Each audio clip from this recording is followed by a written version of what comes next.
Hello, everybody. Welcome to your DC Spotlight for the week of November 12th, 2025. Another Comic Boom Comic Source collaboration. Kind of an okay week this week. I mean, I think there's like 13 books, 12 books, something like that. Yeah. I actually had a really hard time ranking them. Like my top two were easy, and then like my bottom three or four, I think, were pretty easy. And then after that, it was like everything was just sort of meh. Nothing that was terrible, but nothing that got me really really excited. Yeah. So yeah, I mean it's such an interesting time because usually this time of year, like start getting into the holidays and publishers start to coast a little. And I don't mean that by saying that they're phoning it in and stuff's bad. I'm just saying they try to get things turned into the printer and get everything done early because people are off. Um, and sort of similar to the lead up to San Diego, like we get like by the first week of December, we'll have like all the rest of the books for the year.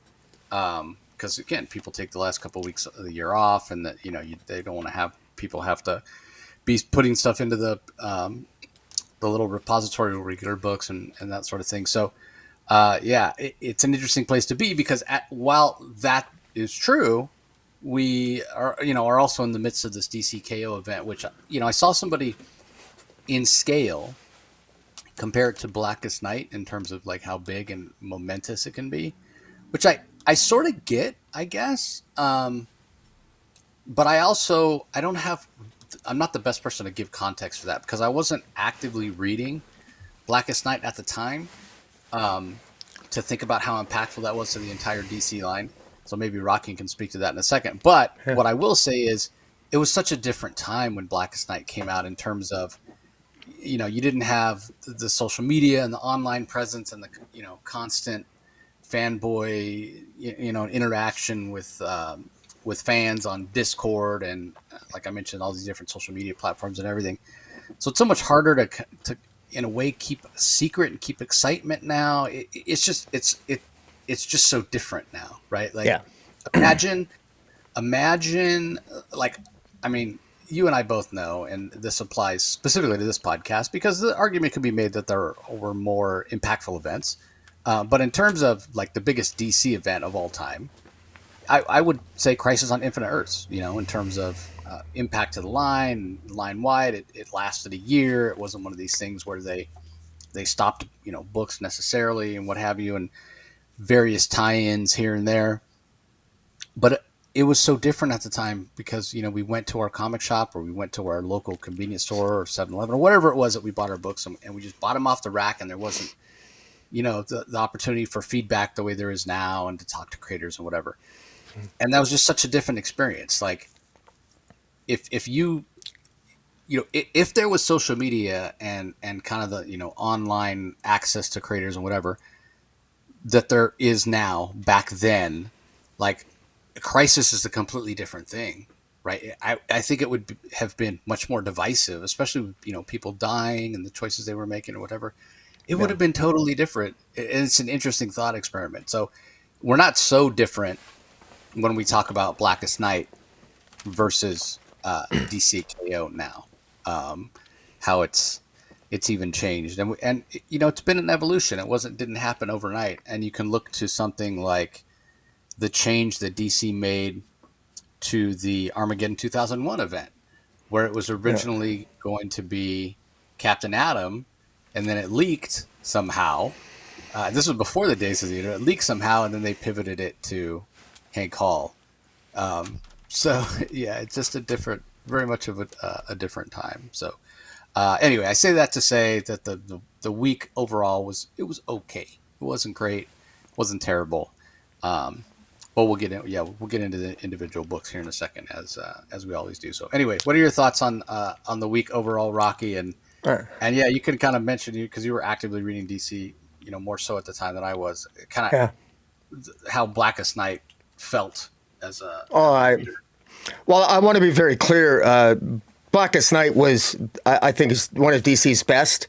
The DCKO doesn't even come close to what I recall Blackest Night. First of all, Blackest Night had tie-ins galore, and all of them were awesome. Because every tie-in dealt with at least one of the major characters was dead and was joining the Blackest Night, the core. So it was awesome. So death you knew that death wasn't permanent, but death was permeating a lot of the major characters. It was across the line. It was the one editorial, usually we get upset when a big event interferes with our stories. If we love an individual title, we don't like an editorial big event interfering with our individual titles that we love.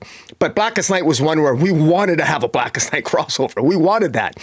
And we got it. And DC delivered, in my opinion. And I think most people share my love of DC Blackest Night because it was just an epic event, and it was green. It was Jeph Johns at his finest, and it inspired and brought in passionate writers and all the other in the whole mainstream line. DCKO, I'm going to say that I'm still liking it, but DCKO, this is limited. This doesn't have the same feel for me. I'm excited for DCKO. I'm singing it. I'm enjoying it, but I feel it's been. I know it feels like a long time since when are we getting? I think every week we should have more tie-ins. I think we have too few tie-ins, and I think DC has not taken advantage of DCKO enough, quite frankly. My comments are a little bit premature at this point, because we do know what's coming out, and we have the advantage of maybe knowing what's coming. But I can just say that I wish we had more DC Tale tie-ins. I know you can look at the solicitations. We know we're going to have some verses. We're going to have some fights coming up. I wish it had a little bit more momentum, because DCKO is exciting. I personally feel, especially this week with only one DCKO tie-in, massive mistake by DC. We should have had at least 3 tie-ins a week. There should have been a little bit more hype. There should have been a little bit more battles. They've not taken advantage of it enough. It doesn't mean it's not a cool event. I just think that it's DC, in their defense, I get the sense that they wanted to have an event, and then maybe they threw this together. They did a damn good job, all things considered, but I kind of wish that we could get a little bit more, because they did such a great job hyping it up. For once, I thought the marketing was excellent. And despite their best efforts, here I am, what a first world problem I have. I'm still not satisfied.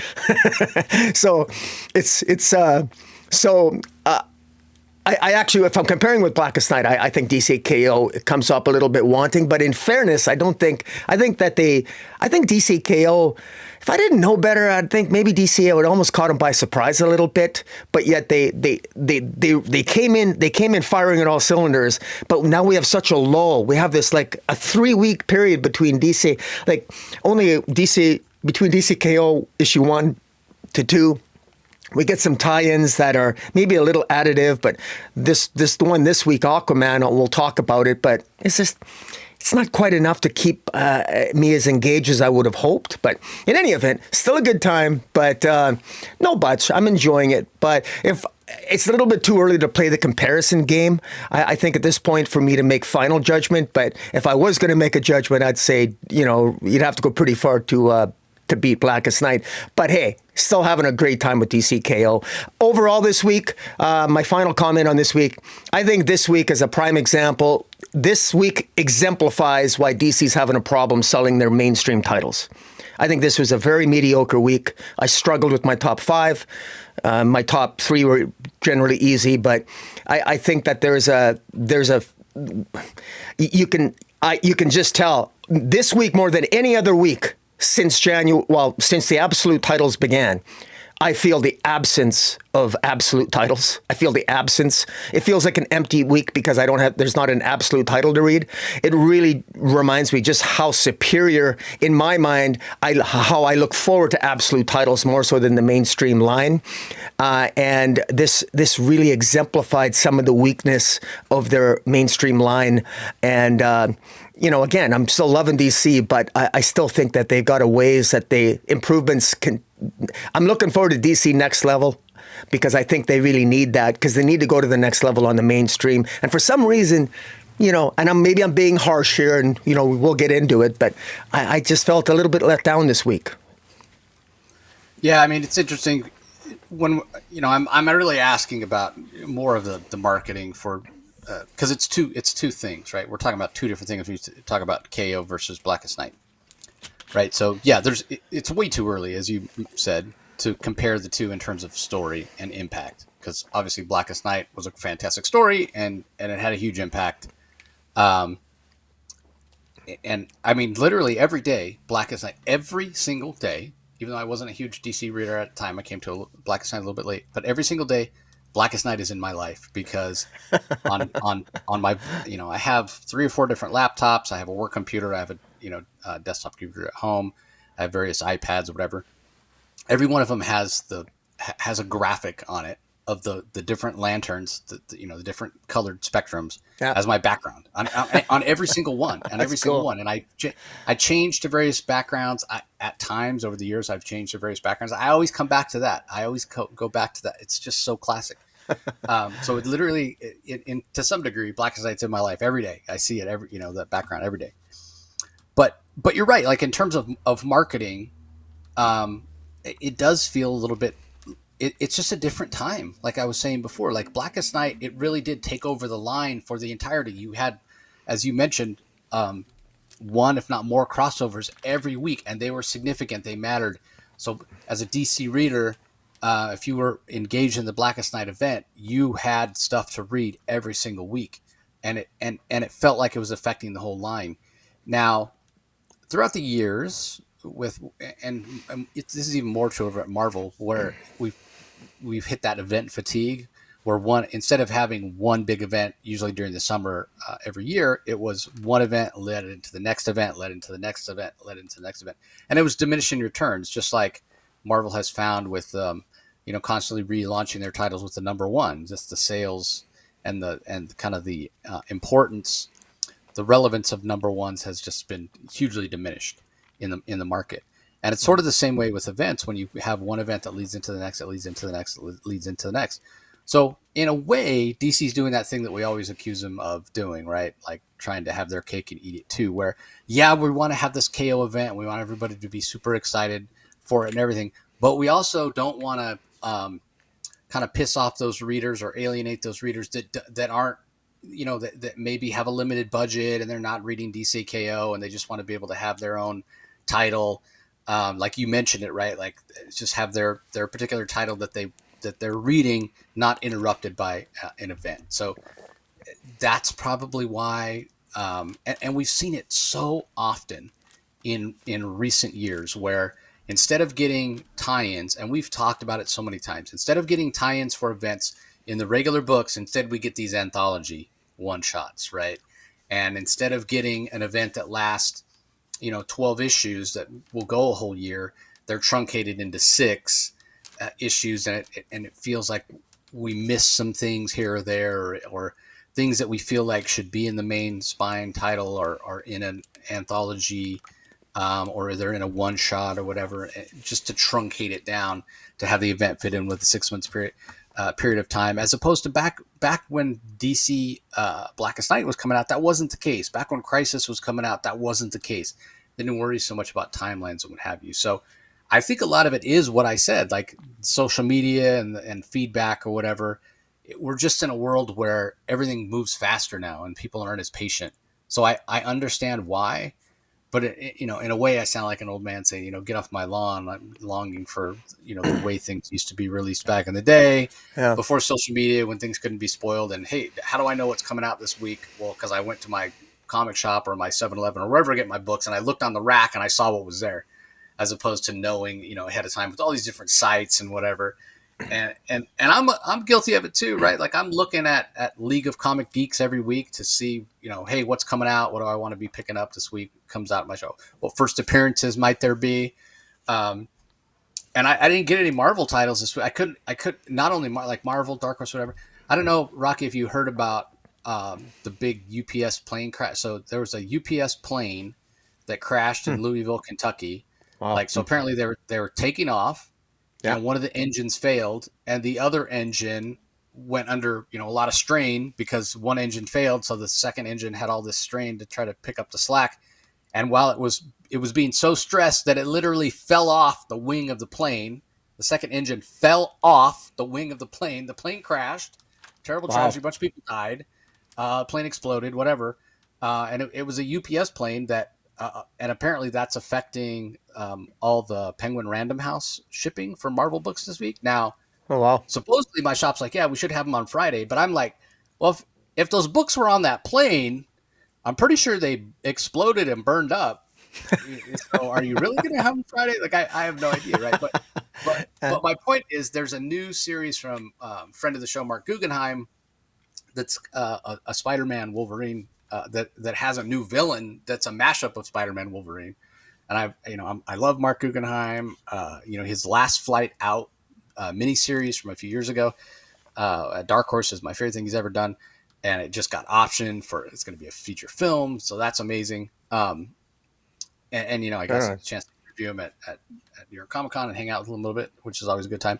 It's cool. But anyway, I was really looking forward to picking that up. And I wasn't there this week. So, but anyway, my point being, I wouldn't, if it wasn't for like League of Comic Geeks and things like that, like I was buying that anyway because it was Mark Guggenheim, but I didn't even realize it was a first appearance. And then in terms of DC first appearances, I'm sure we would have mentioned when we get there, but Spider-Man, the Kryptonite Spectrum, which I have not been buying the physical copies, but I bought a physical copy of that today because it has the first appearance of what's he calling himself? Super Elf? Kal-Elf. Kal-Elf.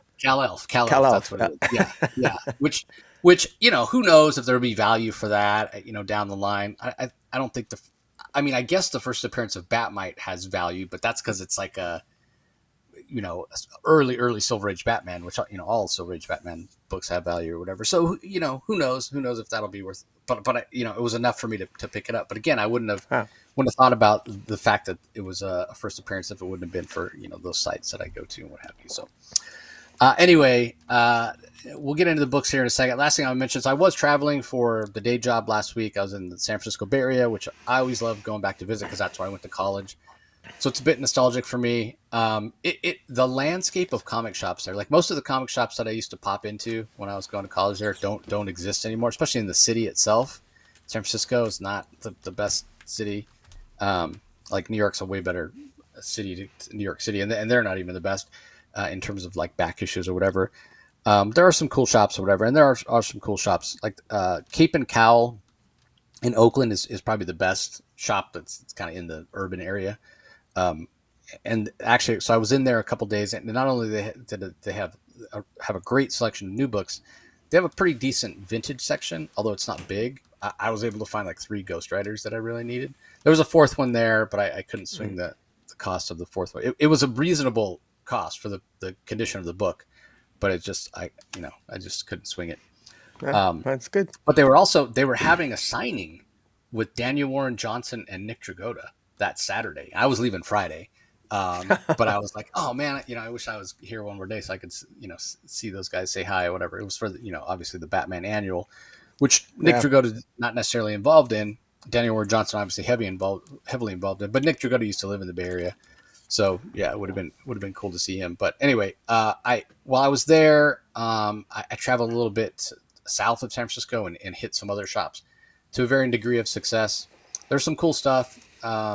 Again, I was on a very limited time, but it was cool to do a little traveling. That's always fun to do. So anyway, let's dive into the books that are out this week. Like I mentioned, kicking it off with Action Comics number 1092.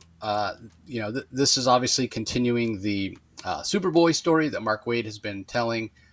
We have a different artist this week as opposed to the regular artist, which is Skylar Patridge. Cian Tormey's filling in this week. Colors by Yvonne Placencia, letters by Steve Wands. I really enjoyed this. I thought it was one of the better books this week, so it did make my top 5. But it wasn't in yours, Rocky, so I'll actually throw it over to you first. Anything to add quickly before I go into a little bit more detail? No, not really. I just I find that having Mark Waid sort of retells Superman's adventures when he was a boy. Mark Waid is clearly making up for lost time during the 17 years that Dan Didio was in control of DC. Mark Waid wasn't going to be there.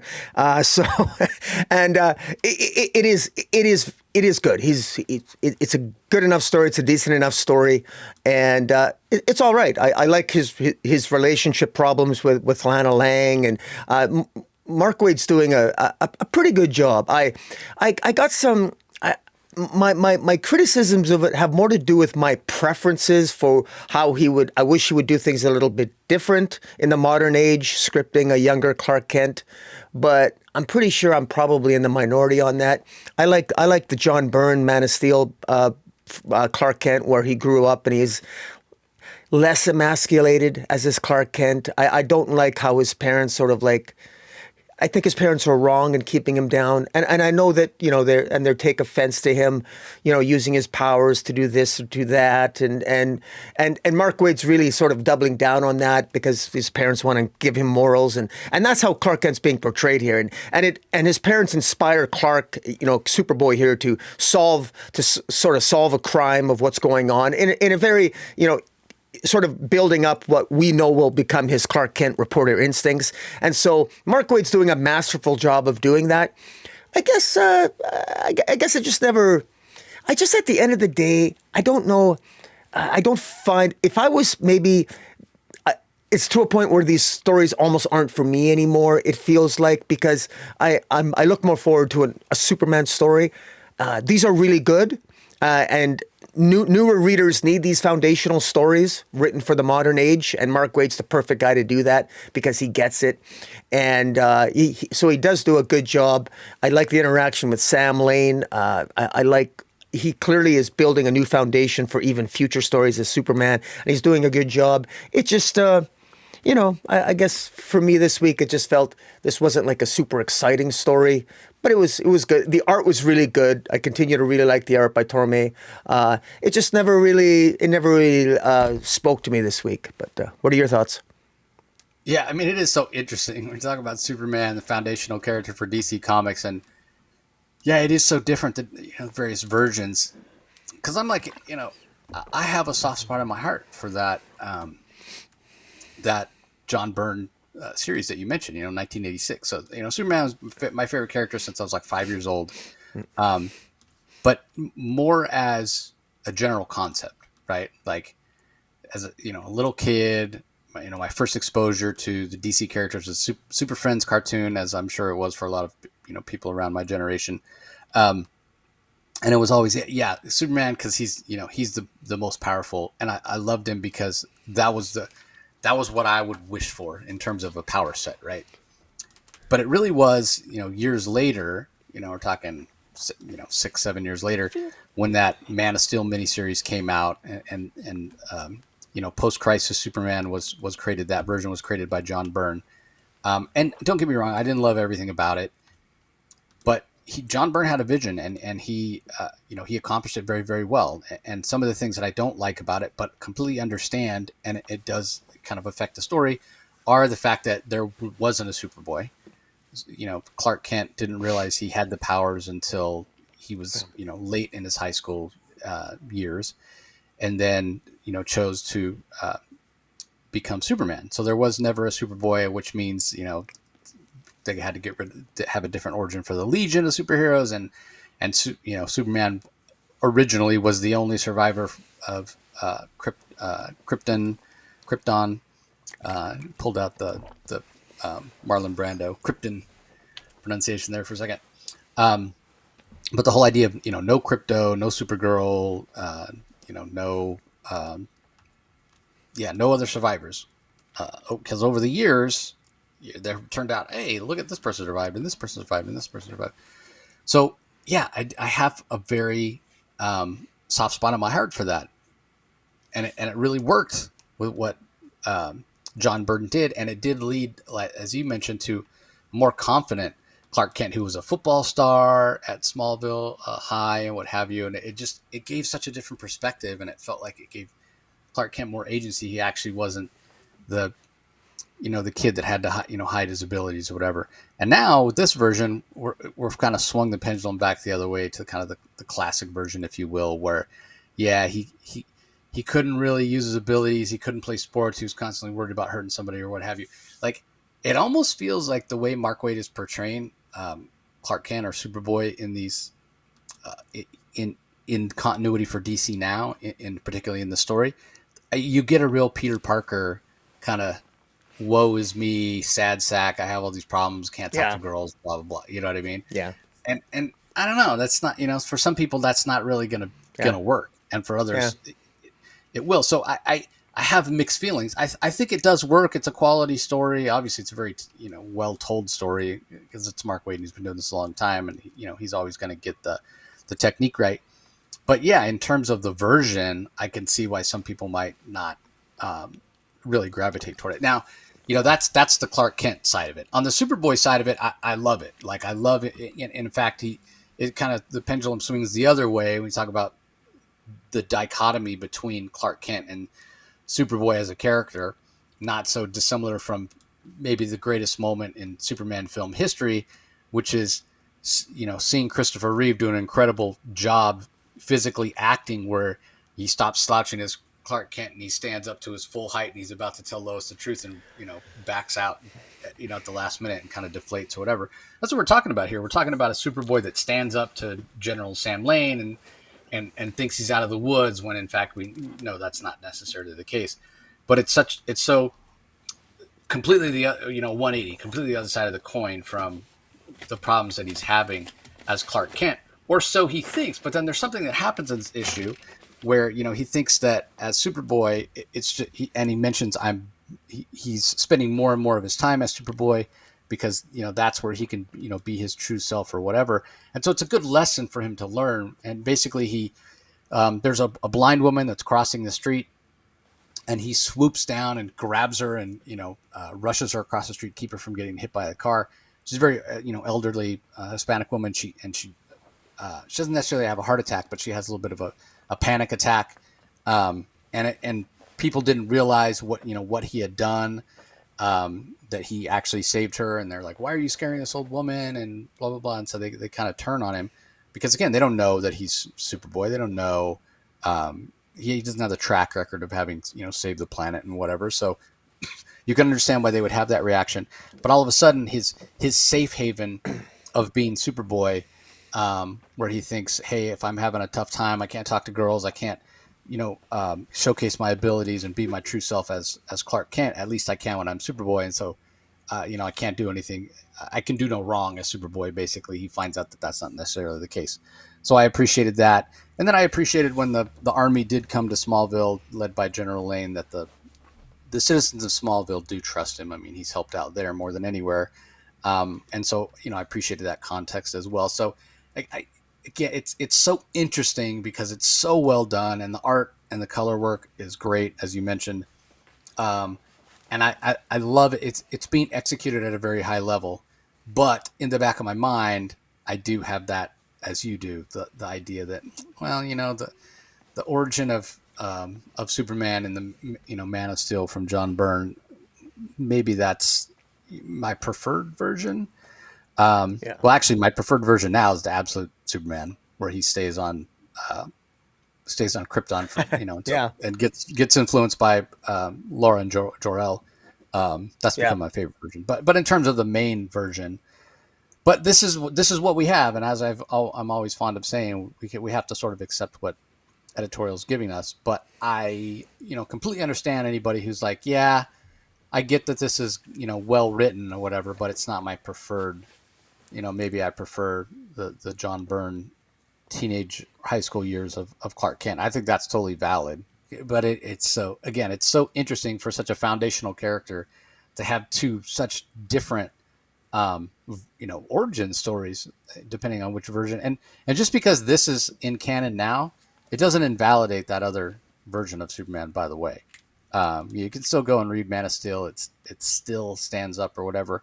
But again, I think it goes back a little bit to what we were saying earlier about being able to create comics in a little bit more of a vacuum, the vacuum that existed before social media and the internet, as we know it now. During 1986 and 1987, when John Byrne did that, I think there would have been, I mean, remember how much blowback there was even then, with people going, wait, there's no Superboy?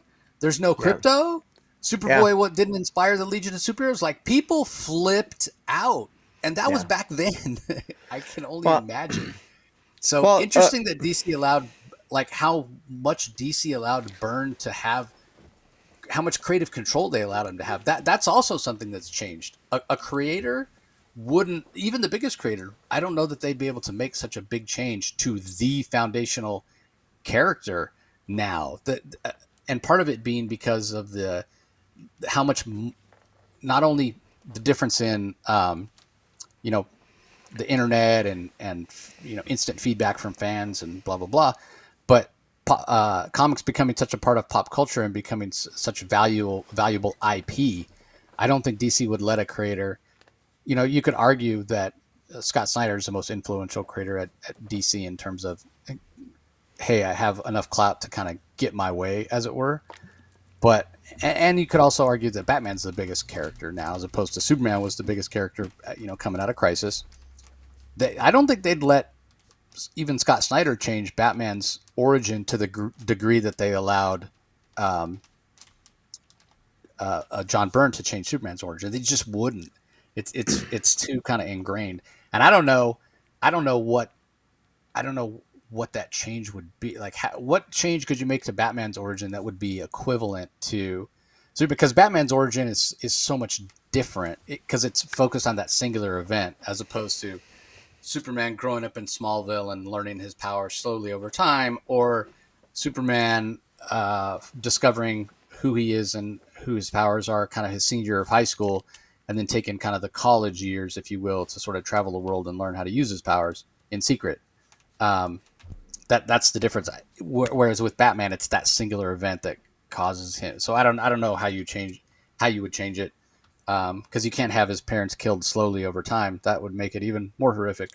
Yeah. But anyway, I've already talked way too long about this concept, but it does fascinate me, the difference, because I think it speaks to what we were talking about before. Just it's different times in comics now. It's just the way that it is. Yeah, so.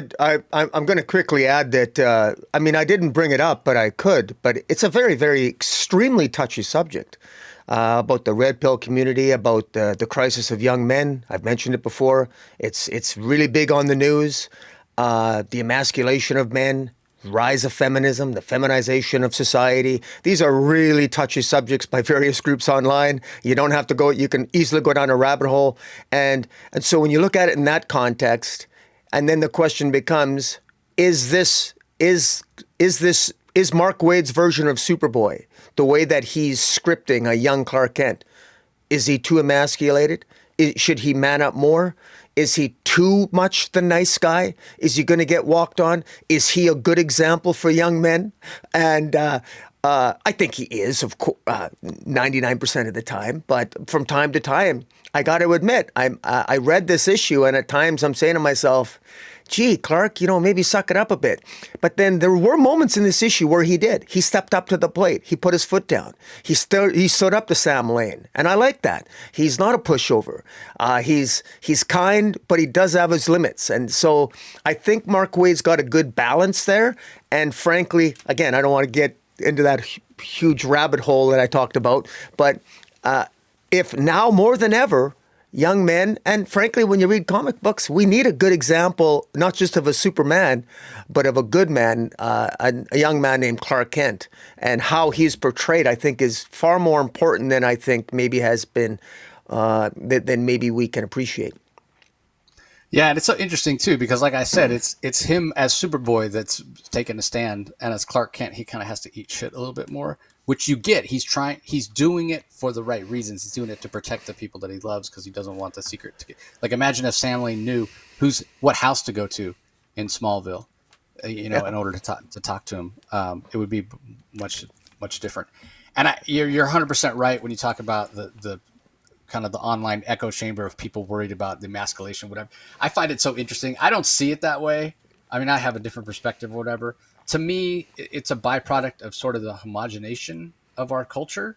What I mean by that is the lines between genders and gender roles has become so blurred, over the last few decades.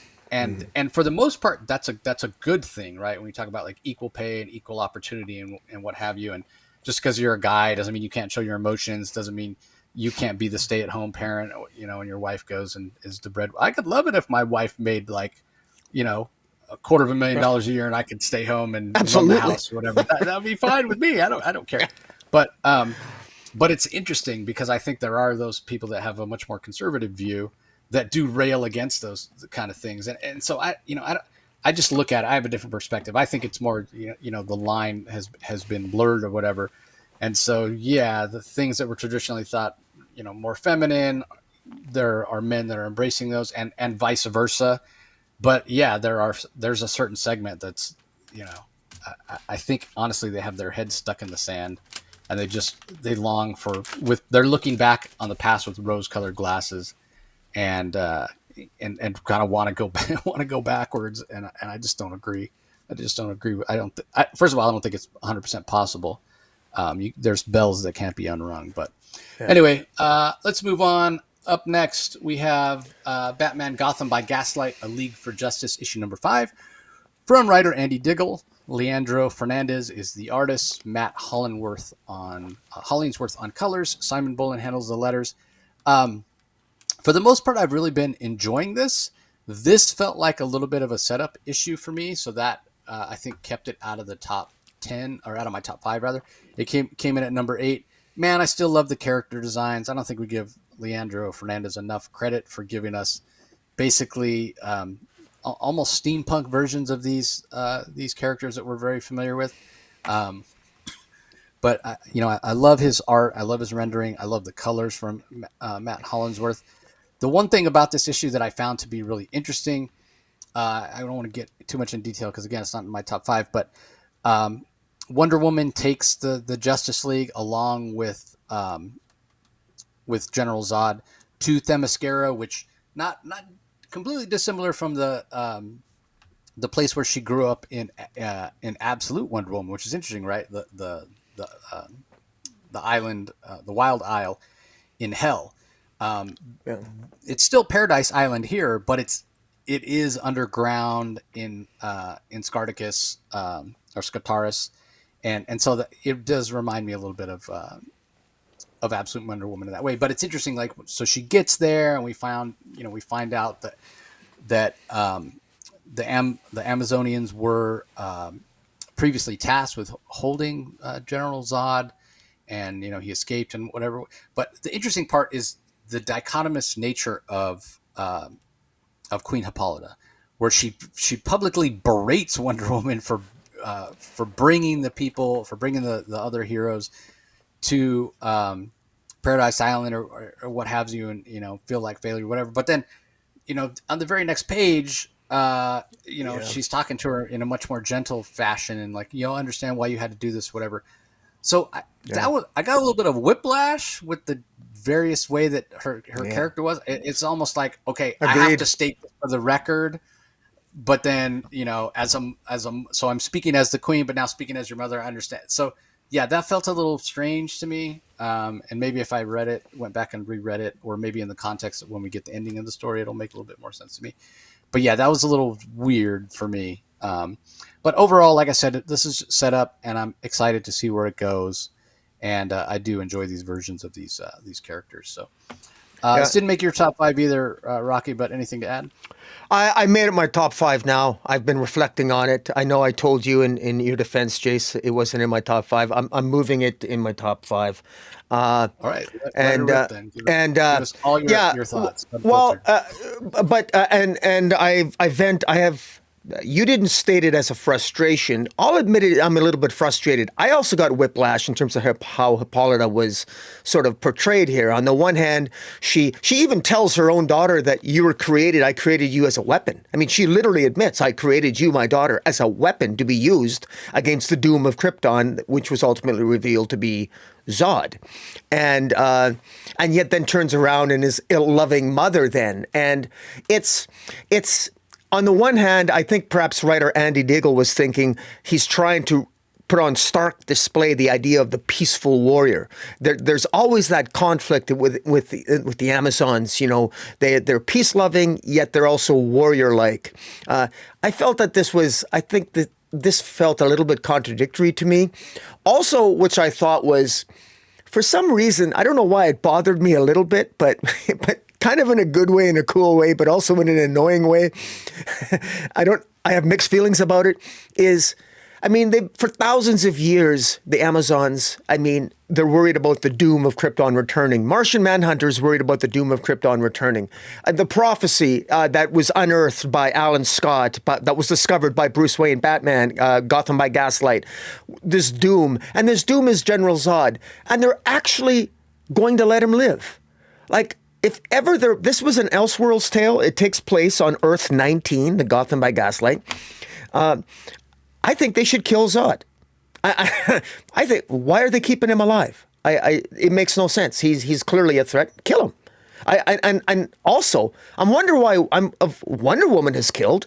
She's killed other creatures earlier in this series. I don't know. Why is it whenever they get to the biggest threat, and it's not just this title, it's also in the big ones. It's the same reason I know, it's the same reason Batman doesn't kill the Joker. I get it. But for some reason, I sort of found it interesting that they're going out of their way not to kill Zod. Instead, they're going to take him to the Amazons, at the middle of the earth where it's sunless, so there's no yellow sunlight to empower Zod, and they're going to imprison him for what? Eternity, I guess? It just seemed, I kind of chuckle at that, but there's a cool factor here. I like the fact that Batman Gotham by Gaslight, him and Constantine go. He figures out where the meteorite landed in 1860, which we know was the same day that Superman came to Earth in 1860 in a Kansas farm field.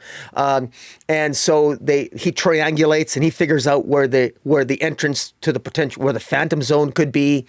And meanwhile, independent of that, the Amazons already know where it is. So while Wonder Woman and Martian Manhunter and their crew, they go to the Amazons, they deposit General Zod. They end up at the same place at the end where they basically come across, at the entrance, they come across Adam Strange, who has been they pulled him out of the Phantom Zone, and he talks about, oh my God, something's awaiting us in the Phantom Zone, and a dark side is.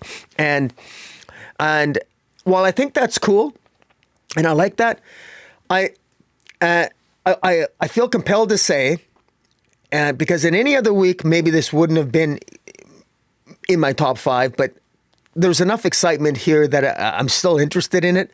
But I feel that we didn't need Darkseid in this story. I feel General Zod was enough. I wish we would have had more action. I know I'm playing script doctor here, but I feel that General Zod should have been more of a threat. And that would have been enough to form this Gotham by Gaslight Justice League. I think that would have been enough. And then maybe leave Darkseid for another tale. Because there's one issue left in this series. And already we're getting Darkseid in it. I don't think we needed that, to be honest.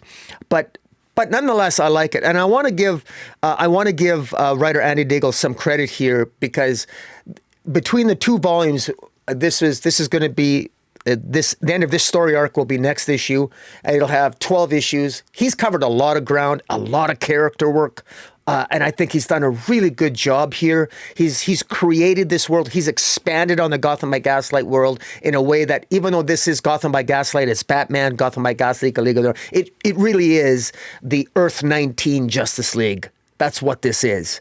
And it's cool. And I'm reminded of the New 52 Origin of the Justice League by Jeph Johns, where they battled Darkseid, and that was what formed the Justice League. This is what Darkseid is also the primary threat, along with General Zod, of what's leading to the Justice League formation on Earth 19. And so in that respect, it's kind of a nice homage to that as well.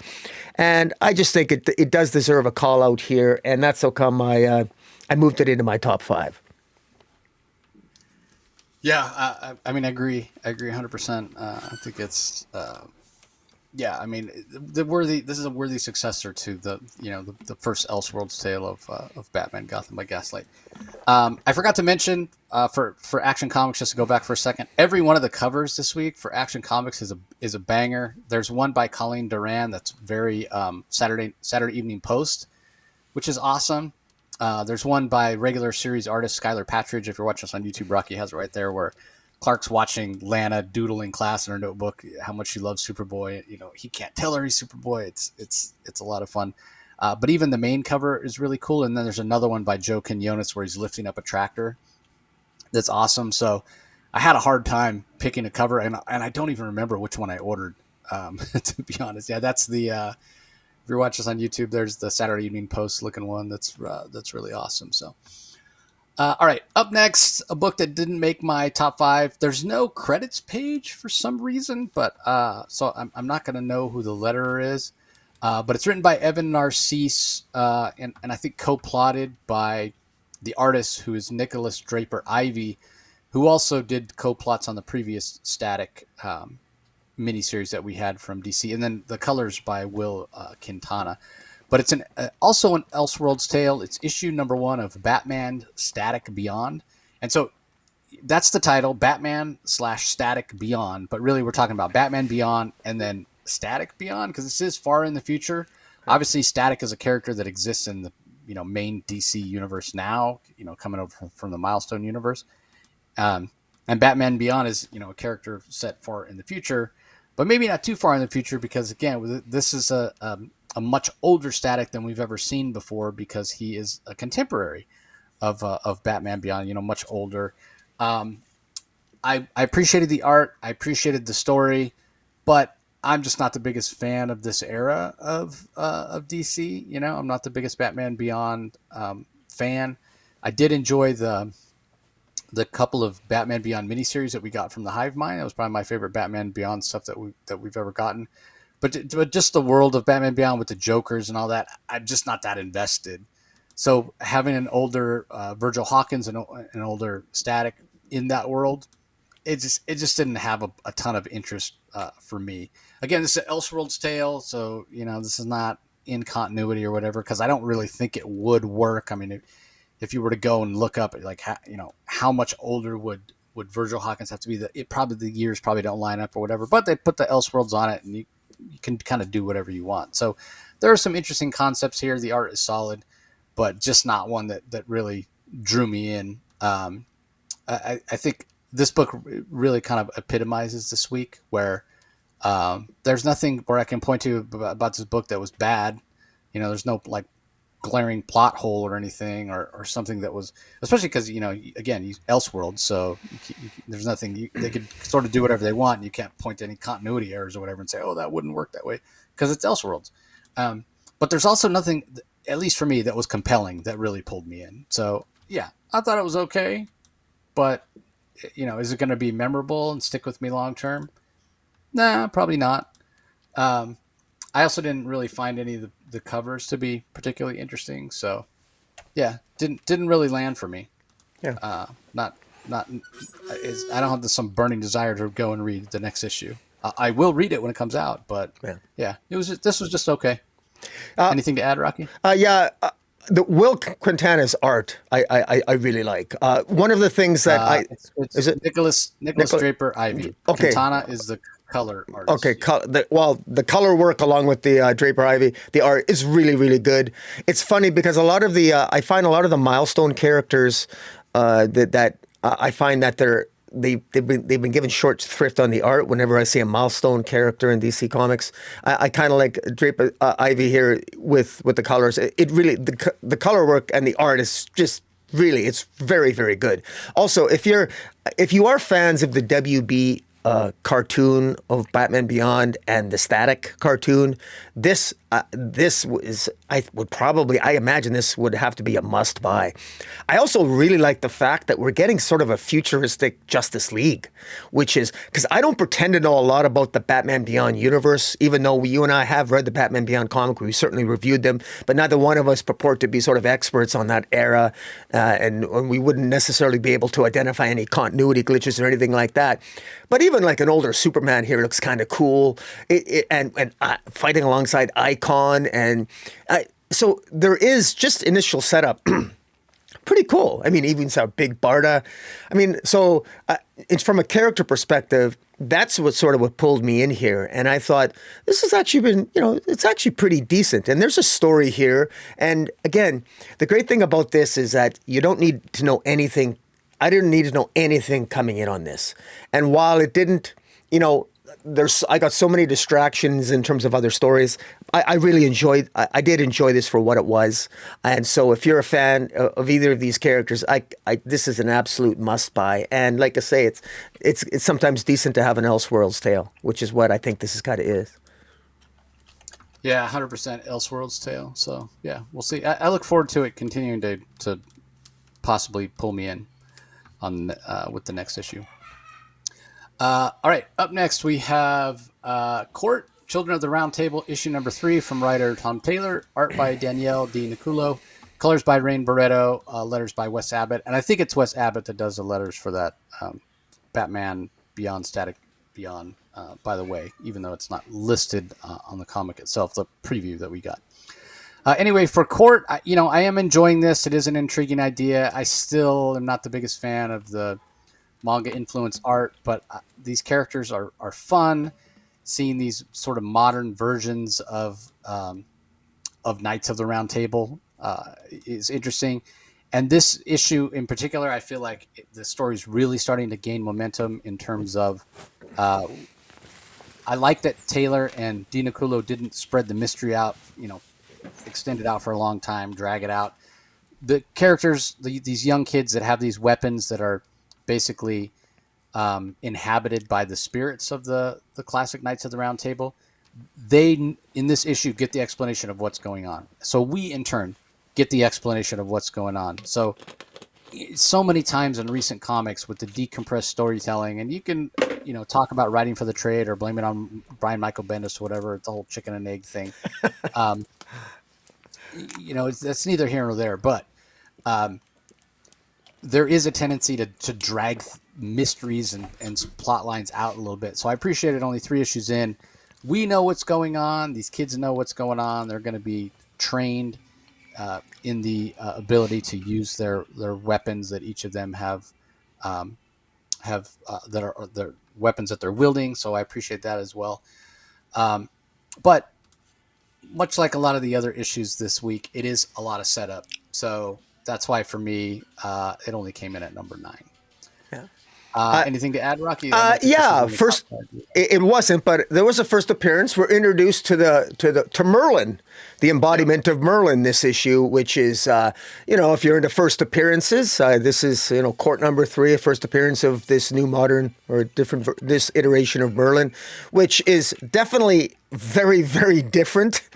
But then this entire concept of Children of the Round Table is a different concept, with the swords sort of finding their hosts, so to speak, or they're choosing their warriors.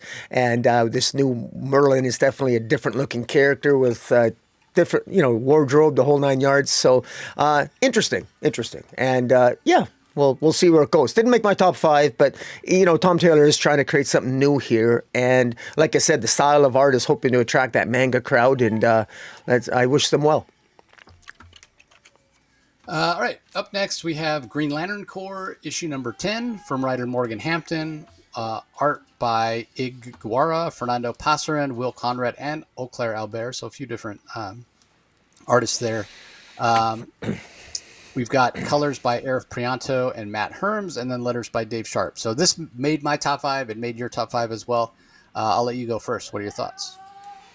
Well, first of all, I want to give a shout out to, I think it's cover B. I'm not sure who the artist was, but it shows Simon Baez on a car. I have this thing where I actually collect covers, comic book covers with cars on them, where the cars are the centerpiece, and it's him sort of riding like a sports car or a Mustang. Scott Godlewski. Unfortunately, that is a incentive 1 in 25 incentive variant. I would love to own it. It looks pretty cool because it's believe it or not, in my experience, it's rare to find hot rod cars of any kind on covers, because they're, for whatever reason, I think they're generally not as captivating as the characters themselves. But I think they're cool, and I really like that cover. But onto the story itself, I will say that.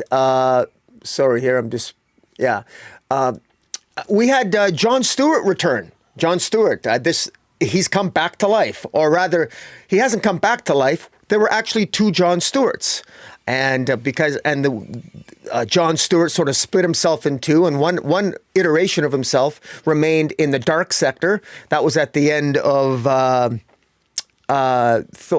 what was the writer's name?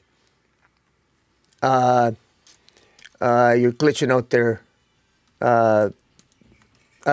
Gregory Thorne's run. But in any event, I'm not hearing you, Jace. I don't know. Can you hear me?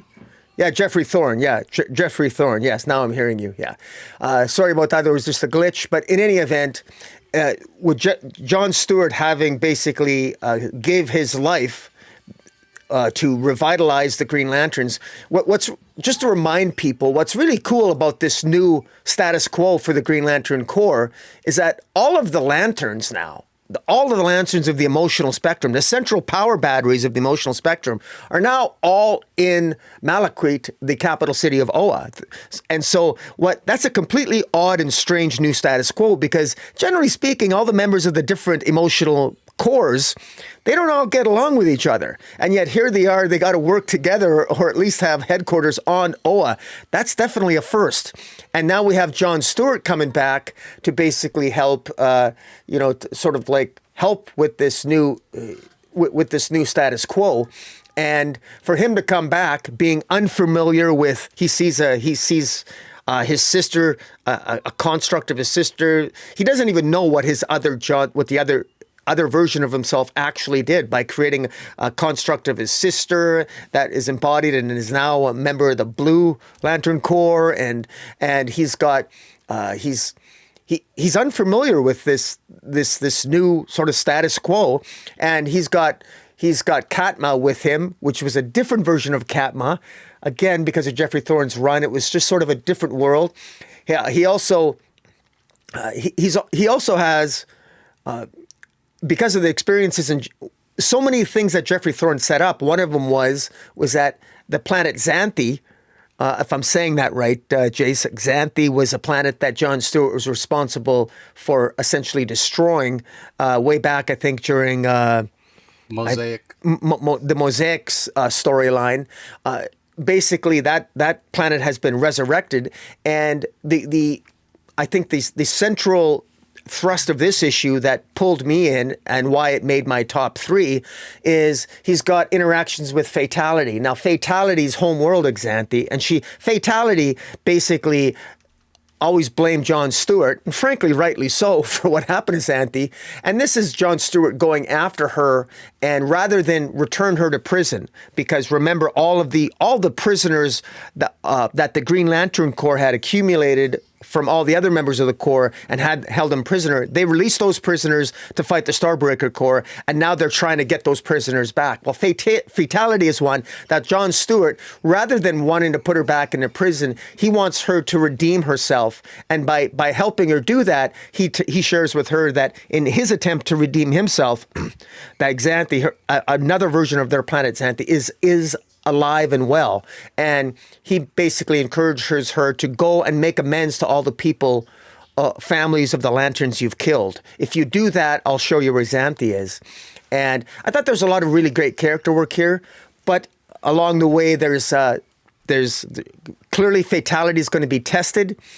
Fatality probably undoubtedly is prepared to do that, but she's going to be tempted to maybe stay on the dark side, so to speak. And I think that there's going to be it's going to be an interesting story arc for Fatality. Will she redeem herself, or will she continue on her previous villainous, anti-heroic past? We'll have to wait and see. But I really enjoy this issue.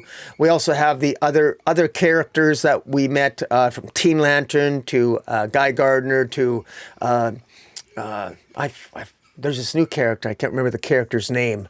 In any event, they're being trained by Kilowog. That despite the fact that they're very powerful, they still need training. So. I think it's Morgan Hampton, right? Yeah, Morgan Hampton. Finally, yeah. He's doing it by himself for once. He's not. There's no co-plotting with Jeremy Adams. Morgan Hampton, I think, did a pretty good job here. I'm still engaged in this story. I like the new status quo. I like where it's headed. I like how he's managed. Morgan Hampton has managed to tell. One of the things about Gregory Thorne's Green Lantern run is that it could get very convoluted and confusing at times.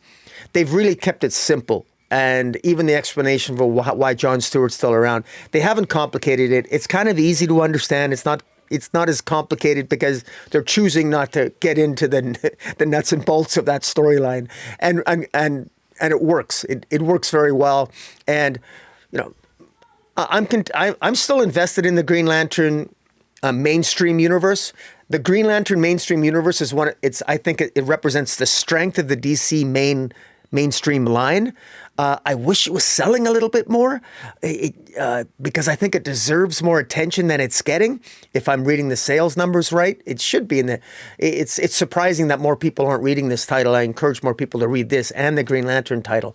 But in any event, I'm thoroughly entertained by this. I love the fact that this is a new John Stewart, because it's sort of, this is a new John Stewart that has to relearn some of the things he didn't already know.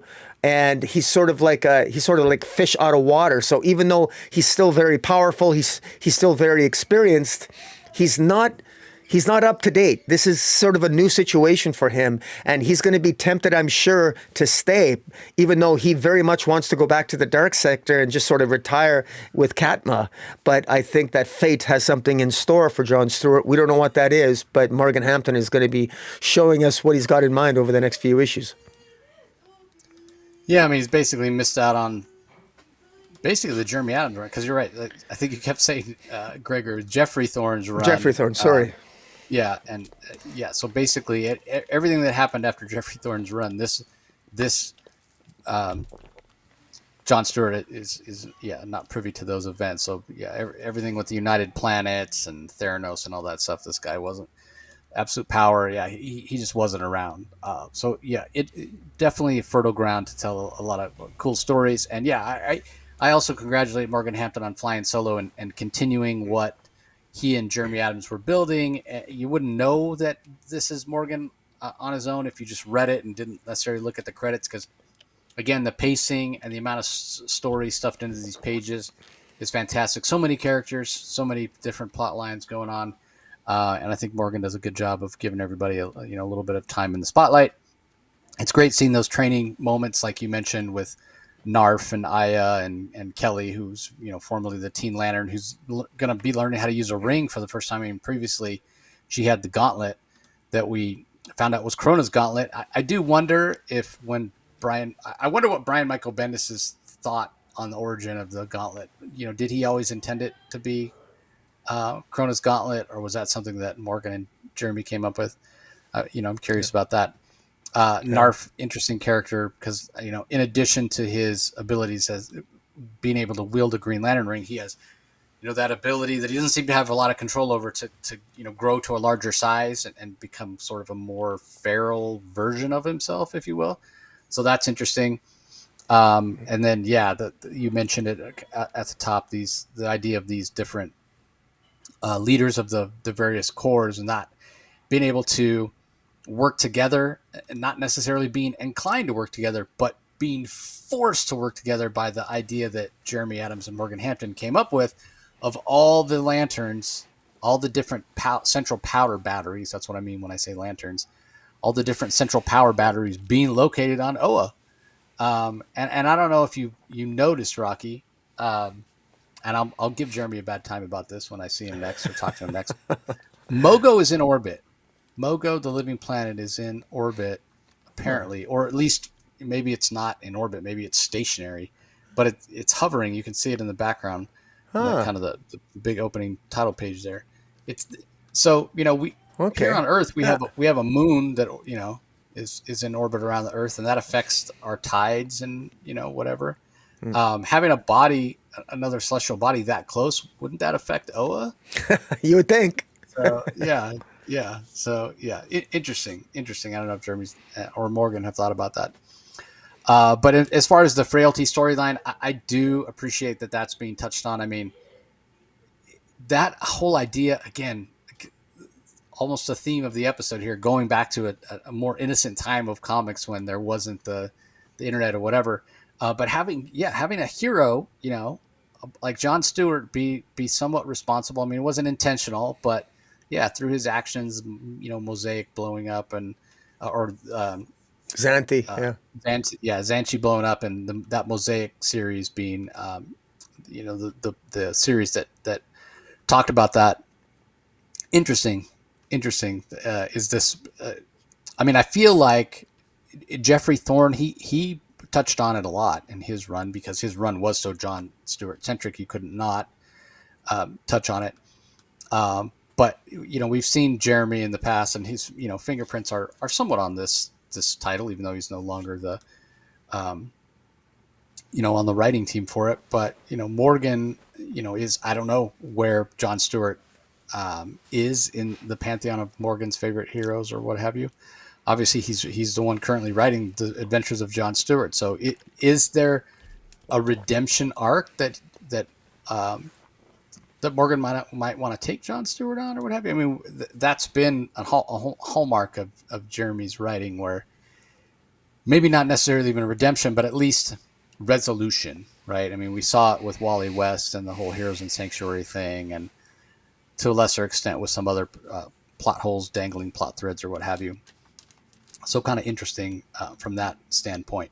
One thing you didn't mention, there is also a new villain that shows up in here, C.O.R.T, who, again, just based on solicits, where typically I don't necessarily read solicits, but this C.O.R.T villain who kills a Green Lantern in this issue, I wasn't familiar. I was like, C.O.R.T, like I don't think I know who that is. Is that a character that I should know? I would have to Google it. I don't know.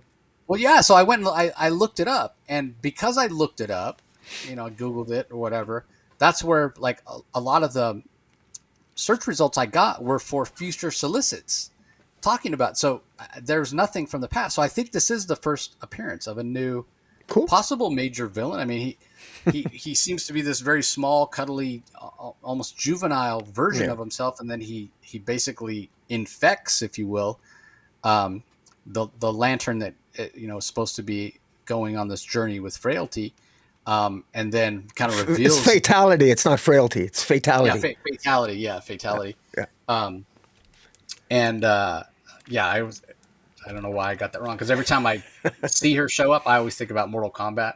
Yeah. I associate her with Mortal Kombat because her name's Fatality, which is not, I say Gregory, you say frailty, so it's all good. I think that's a better name, but because she doesn't have anything to do with Mortal Kombat. But anyway, at the end we see kind of a more adult, fully formed version of C.O.R.T, and apparently he's going to be showing up more, building our army is what we're being told. So we'll see how that all plays out. But speculator alert in case he blows up at some point. I know there's a lot of spec going on right now with a lot of different Green Lantern books because of the upcoming Green Lantern TV show with who's Kyle Chandler, I think, playing Hal Jordan, and I can't remember the guy's first name. I think his last name is Pierre, who's playing Jon Stewart. Playing Jon Stewart. So, all right, let's move on. Up next, we have Mr. Terrific Year 1, issue number 6. Al Letson is on the script. Valentine D. Landro on art. Marisa Louise on colors. And then Edwin Gallman handles the art for the present, which is the last 4 pages, 16 through 20. And then Lucas Catoni on letters. I love the Edwin Gallman art. I thought it was fantastic. And I almost wish he had done the whole thing. But I did understand why they chose to go with Valentine DeLandro for the stuff in the past. And I did enjoy this story. I thought it very much did a great job of giving us the origin. It's well titled when we talk about Mr. Terrific Year 1. And clearly Mr. Terrific has had a moment in 2025 with how much he kind of stole the show in the Superman movie at times. And I did appreciate the emotional moments of the present story. And it lands really well here from Al Letson with Michael Holt, Mr. Terrific, talking to his son, who he thought had died in the car accident that killed his wife. So for me, that was where this really landed. It landed on that the emotionality of that. In terms of the resolution for the main story with the origin of Mr. Terrific, this is sort of the weakest installment of that main story for me, which is why this didn't land in my top 5, even though every other issue of it did land in my top 5. It just misses it at number 6 for me. And it's because it didn't lack for action or resolution, although it does, end with, what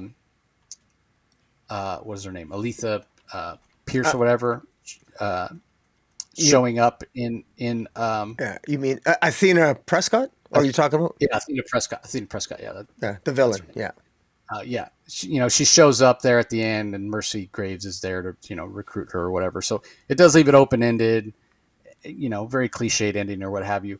Um, but it it it's almost anticlimactic, and that's the risk you run when you do a story like this, right? That's set in the past, and we already know. It's not like we're going to see Mr. Terrific die. We know he doesn't die. We know he survives this and becomes the hero that we know to be Mr. Terrific. So that's sort of an inherent weakness when you go back and tell these stories. You start at point A. We know um, where the hero ends up at the end of the story with point C. So point B, which is kind of this issue, it's almost, the ending's almost telegraphed in a way. So it removes some of the stakes, if you will, or the consequences. And that's not Al Letson's fault. It's just it's sort of a byproduct of the way the timeline is set up here. So I enjoyed it. I think overall it gets a strong recommend for me.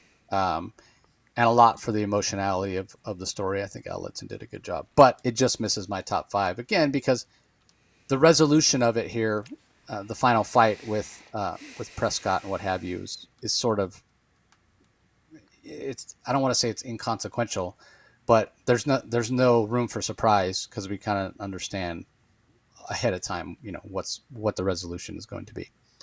It didn't make your top 5 either, Rocky. Anything to add? Yes, it did. Oh, it did? Oh, yeah, it did. Sorry. It did. Yeah. Yeah, it made my top 5. First of all, I got to give a shout out to Marisa Louise on the colors and Edward Gelman on the colors.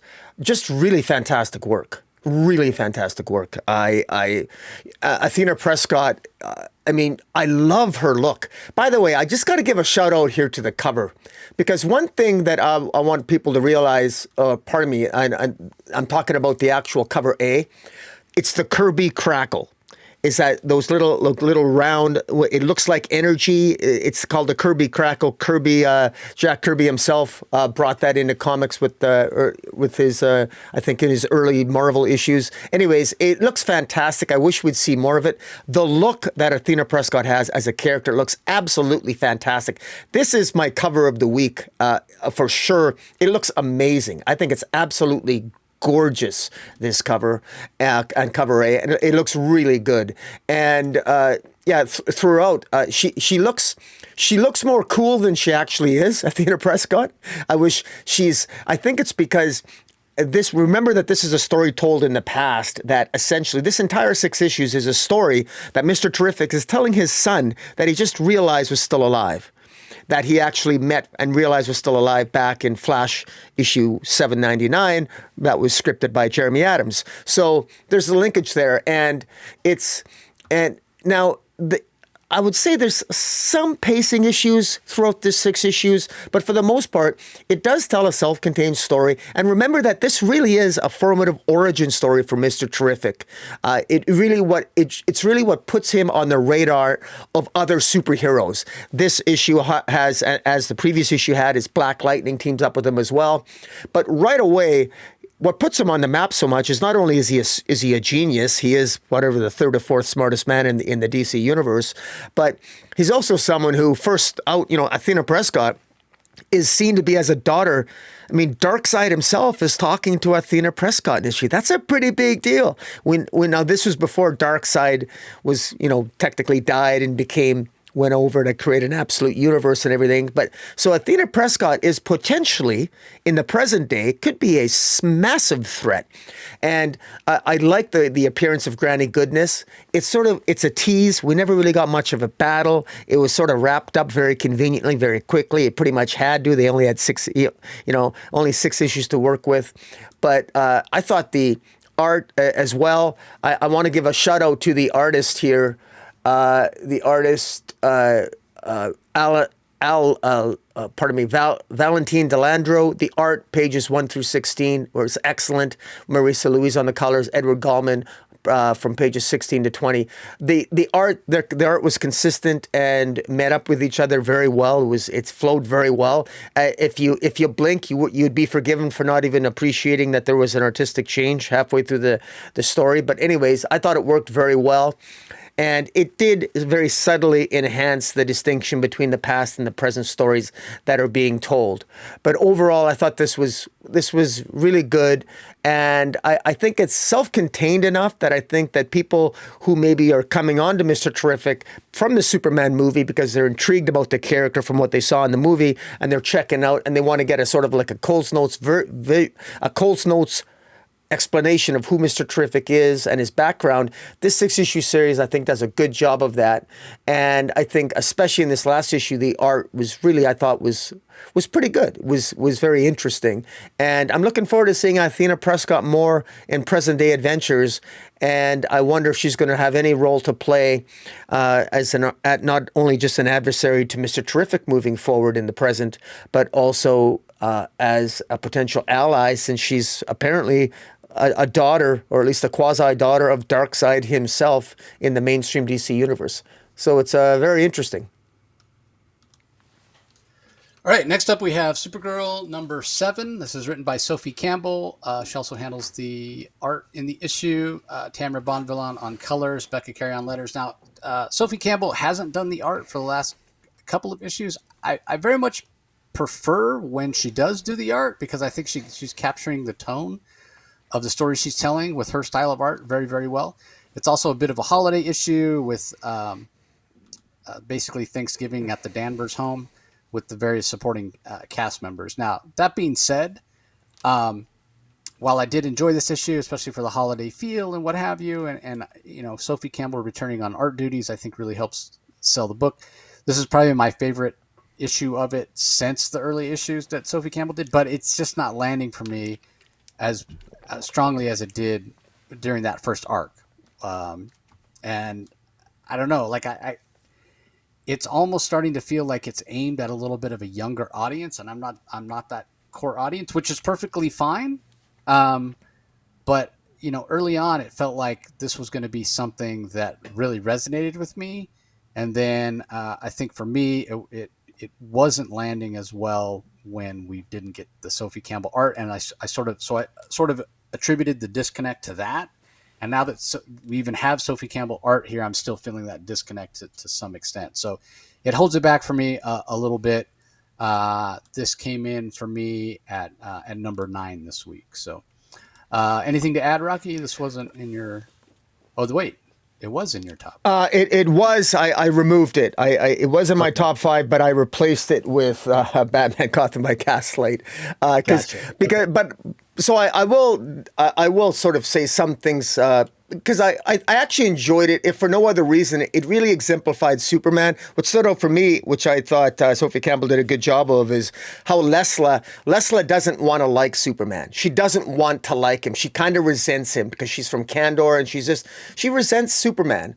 And but Superman is so relentlessly nice to her at Thanksgiving. And even though she's kind of a jerk to him, and basically Superman wears her down with his kindness. And that's what I kind of liked about it.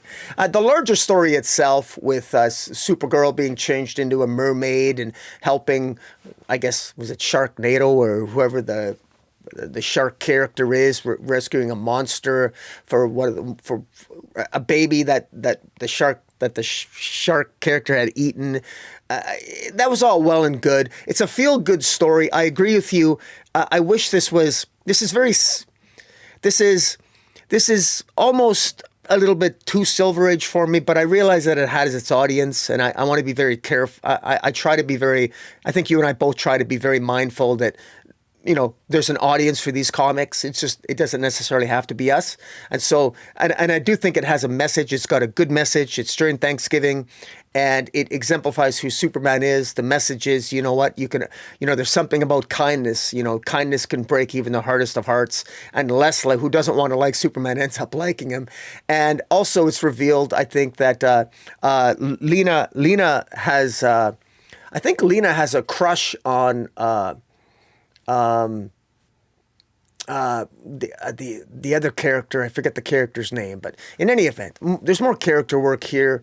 This is, I think there's an LGBTQ relationship that's developing in this comic. So there's that, and I think for those people who are into Supergirl, and if you're, if you're looking for a Pride comic, there's some relationship and good character work here for that. That is for that and is developing, and yeah, so I think it's all things considered. I think that there's a lot of potential here, and you nailed it when you talked about the art. The art is actually growing on me. I like the consistency of the art. I think I'm getting accustomed to it, and it works well. Yeah, Princess Shark is the Yeah, is the right. character, and yeah, and the character that you're trying to remember, the one that they met when they went out to the bar or whatever, her name is Lena Lustrum. So Right. that trio, you're perfectly, excused if you can't necessarily keep them all straight because they're all LLs, right? We talk Yeah. about Lena Luthor, we talk about Luna Lustrum, and then we talk about Lesla Lar. Um, Supergirl's the one non-L. We've got Lois Lane, we got Lori Lemaris. Obviously, it's the LL thing in Superman has been a thing for a long, long time. Lex Yeah. Luthor, obviously. So anyway, let's move on. Up next, we have Batman and Robin number 27 from Philip Kennedy Johnson. Fico Osio handles the art in this particular issue. Marcelo Maiello on colors. Steve Wands on letters. This is continuing the story of The Quiet Man. It's Quiet Man Part 3. This came in at number 5 for me. I'm just really enjoying everything that Philip Kennedy Johnson is doing. We both really enjoyed what Joshua Williamson did on Batman and Robin, exploring the really that it was Batman and Robin, and more so than exploring the Batman and Robin relationship, the relationship between father and son with Bruce Wayne and Damian Wayne. And we gave Williamson a lot of credit for that. And then when PKJ took over, we expected him to continue that. He's a thoughtful writer, he's a father, and he hasn't let us down. He's done a fantastic job. And this story, this Quiet Man story, kind of leans into that fathers and sons theme even more so, because this character of the Quiet Man, who, just from context of the story so far, we come to understand that he was perhaps a henchman or some kind of specialist hitman or what have you for the Gotham underworld, and at one point was working for Two-Face or working for the Penguin, and maybe through his involvement in the underworld, the impression that I get is that his son was killed.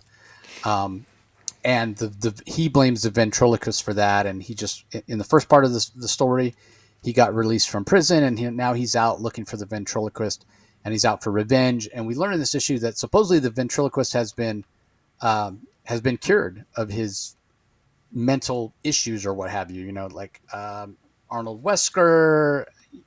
Supposedly, he's his main personality. He's this very weak-willed, mild-mannered person that has all this repressed rage, and he sort of uses the ventriloquist dummy of Scarface as sort of his outlet for that. But really, we know, the dummy is just a dummy. Although at various stories, it's been intimated that maybe the dummy's more than a dummy, and really is the one that controlling Wesker. It just depends on the writer, what they want to do or what have you.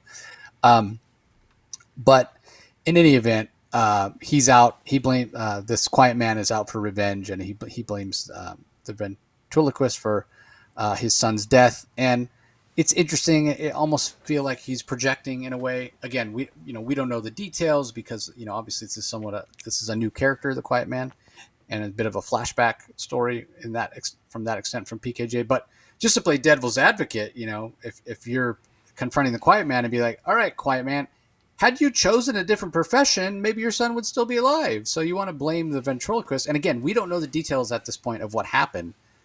Did Scarface literally use his Tommy gun to shoot this kid?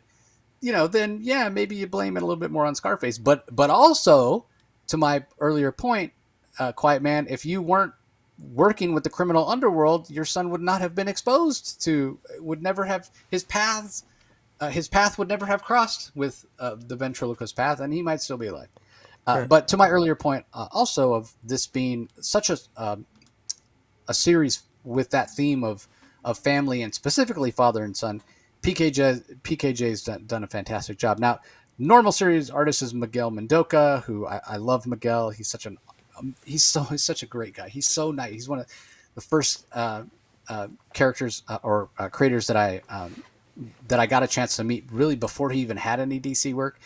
Daniel Sampere a little bit and Jorge Jimenez a little bit. They'd done a little tiny bit of work at DC when I met them, but Marcelo, Miguel Mendoca, he was trying to break in when I first met him. He'd done nothing, and so to see him come from that to this, it just warms my heart. So yeah, I mentioned him because he's the regular series artist. He does a fantastic job. He's not on this particular issue. It is Fico Ocio, but I think Fico does a fantastic job of filling in, and his style is similar enough. Which when we saw Fico do, I think it was the Shiloh Norman Mr. Miracle series where you and I first saw Fico's art, and we really enjoyed that. It was a bit more chaotic, a bit more kinetic than it is here. I feel like he's toned his style down a little bit, probably to match more of the aesthetic that Miguel has, which I really appreciated. But his art still shines. His storytelling is still really strong, or whatever. So I just bring it up to say the visuals in this issue are really, really great as well. And although we get a little bit less of the father-son dynamic because this issue is like action from start to finish from Phillip Kennedy Johnson, he's still doing a fantastic job. There are still little moments where it's clear that he's still exploring that father and son dynamic.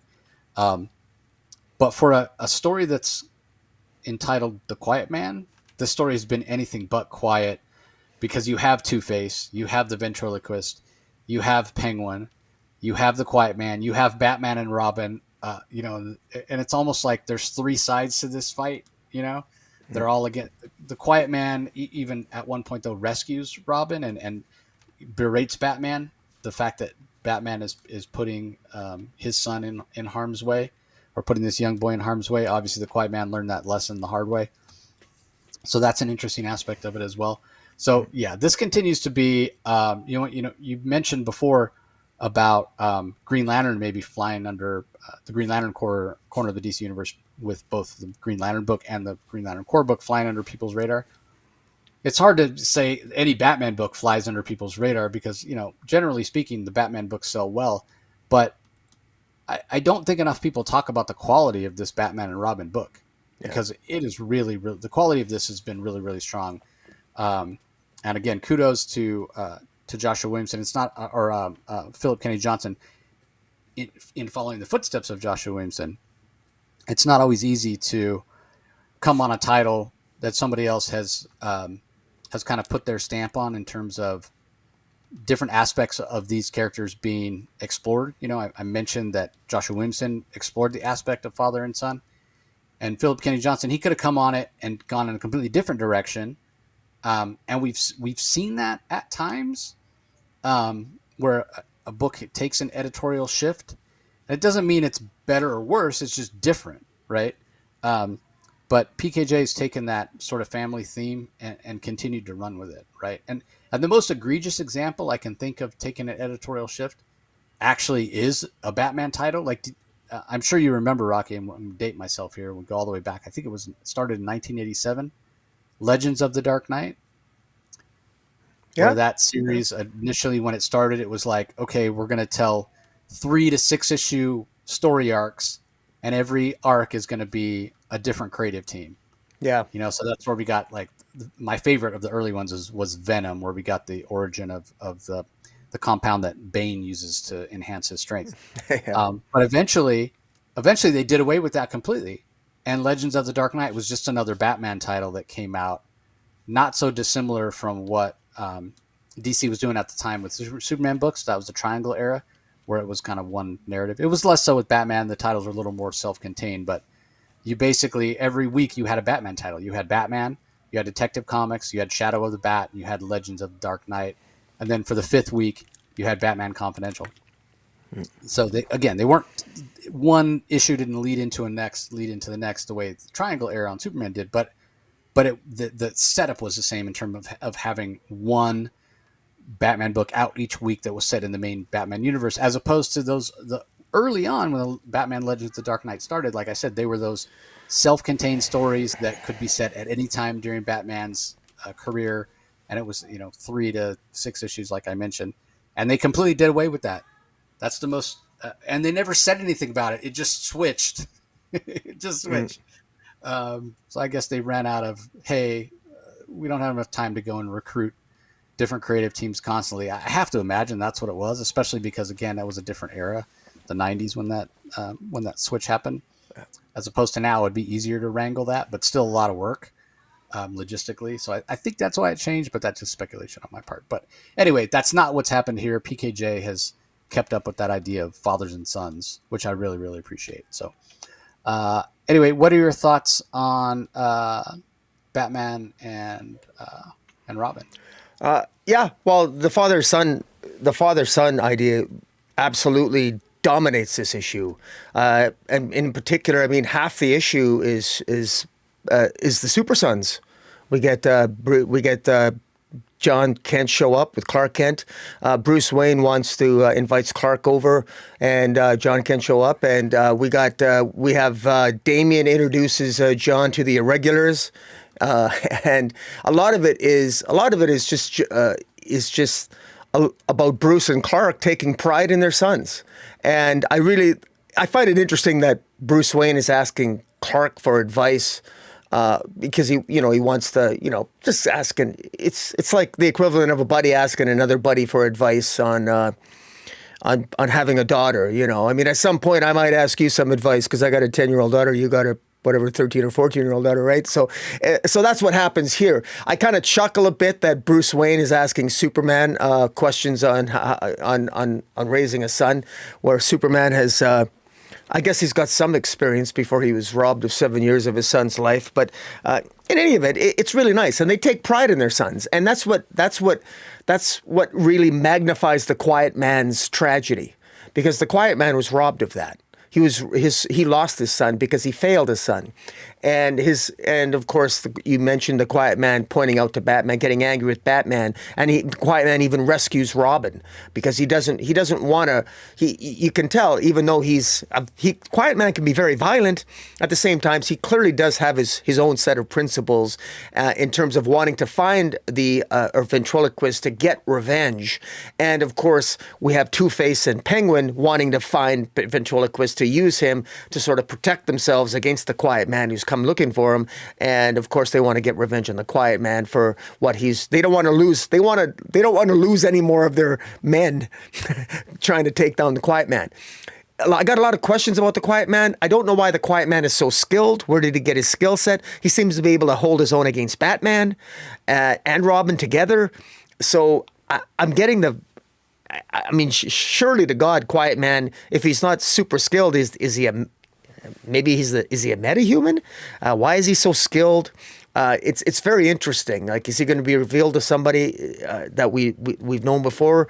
I don't think so. But in any event, between the themes of father and son, like you said, and the character work, and it's fast paced, we get movement in this story. And it really works well. PKG continues to do a really good job here, and so that's why it made my top 3 this week. Wow, made your top 3. Yeah, I don't know if I mentioned, it comes in at number 4 for me. I actually just did some shuffling of my rankings, so I may have said it was a different ranking before, but anyway, yeah, we'll go over those final rankings later at the end of the episode. Up next, we have Poison Ivy 2025 Annual number 1, written by G. Willow Wilson. Gorgeous art from Mark Buckingham. Now, don't get me wrong, the Marcio Takara art on the main issue, I've talked so many times, I sound like a broken record at this point, that it's not my particular preferred style of art, but it works so well for Poison Ivy because of kind of the organic nature of the character and the artwork, and I think it works really, really well. Mark Buckingham, his artwork is cleaner in terms of his line work, but it also is very organic in a way. So I really appreciated his art, especially because, as we get into the issue, you'll see it's kind of a throwback story, if you will, almost set in medieval times in a lot of ways, with some maybe hints at Arthurian legend being touched upon. So Mark Buckingham is a great choice, maybe the perfect choice to illustrate this issue. Colors are by Lee Lowridge. Tom Napolitano handles the letters. And it's so interesting because in a lot of ways, this story isn't about Poison Ivy necessarily, because again, it is set. The majority of the story is set in the past. Poison Ivy's being told almost an origin story to talk about the relationship, if you will, between humans and the Green, to provide context to her, to Poison Ivy as a character and where she is right now in her own individual title. So for me, that this is brilliantly done. It provides tons of context for what's going on in the main title from G. Willow Wilson. But I also appreciate that they put this in an annual so that it doesn't kind of interrupt the narrative or mess up the flow of what's going on in the main book. And also, I would say what we have here, the story we have here, isn't like if you choose to skip this annual, you're not going to miss a piece of what's going on in that main story. Now, like I said, this does provide a lot of context to the main story, so I definitely would recommend picking it up. First of all, because it's brilliantly done by Mark Buckingham, illustration-wise. It's very well written by G. Willow Wilson, and it does provide that context, like I mentioned. So I definitely, if you're reading the main Poison Ivy series, I can think of no reason why you should not get this. But that being said, maybe you can't really afford, another $5 or $6 for the Poison Ivy annual. So again, I just bring that up to say, if you can't swing it, you're not going to miss out on a part of the story that's happening in the main, the plot thread that's going on in the main title. But I did really, really enjoy this. I thought it was really well done. I continue to be impressed by what Willow Wilson is bringing to Poison Ivy as a character. I said it after we reviewed the last issue. The only comparison that I can come up with in my mind is the way Alan Moore elevated Swamp Thing. And that may sound like high praise, and it is, but I really do think it's accurate. Now, it is. I don't think Poison Ivy is having the same renaissance in sales that Alan Moore brought to Swamp Thing, and that's unfortunate. But it's selling well enough. It's sold well enough that, again, this initially started out as a 6-issue miniseries and then got extended to 12 and then got extended to an ongoing, and we're going on 3 years of Poison Ivy. So again, like, G. Willow Wilson deserves all the credit in the world, along with Marcio Takara and the rest of the creative team, for giving us high quality story. And I sort of feel like this one flies a little bit under the radar and deserves more credit. I mean, Poison Ivy is a series that should be getting Eisner nominations for the quality of the work. I get that it's not super flashy. It's not, this isn't Batman. This isn't Superman. It's not Harley Quinn. It's not characters that necessarily the mainstream, comic reading artist or audience rather might think about as being a really compelling read.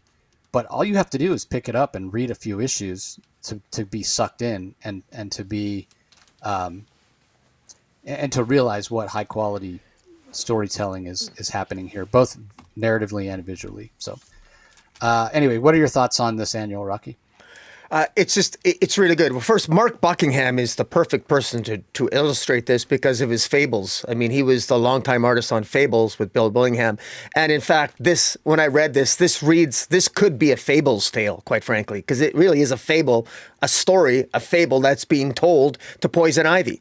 The green conveys sort of, I guess, telepathically or through the mind of Poison Ivy, why a lesson that the Green learned, because there was a time when the Green had more faith in humanity, was always cynical, but the last time the Green chose to have some faith in humanity was the story that was being told here, where, this young lady of the lake with red hair, looks a lot like Poison Ivy, she had some faith in humanity, and humanity always finds a way to screw up its relationship with nature, and that's really the central push of the story, and what J. Willow Wilson does so well here, and it just works so well because really we do have, of course, humanity. We have a precarious relationship with nature.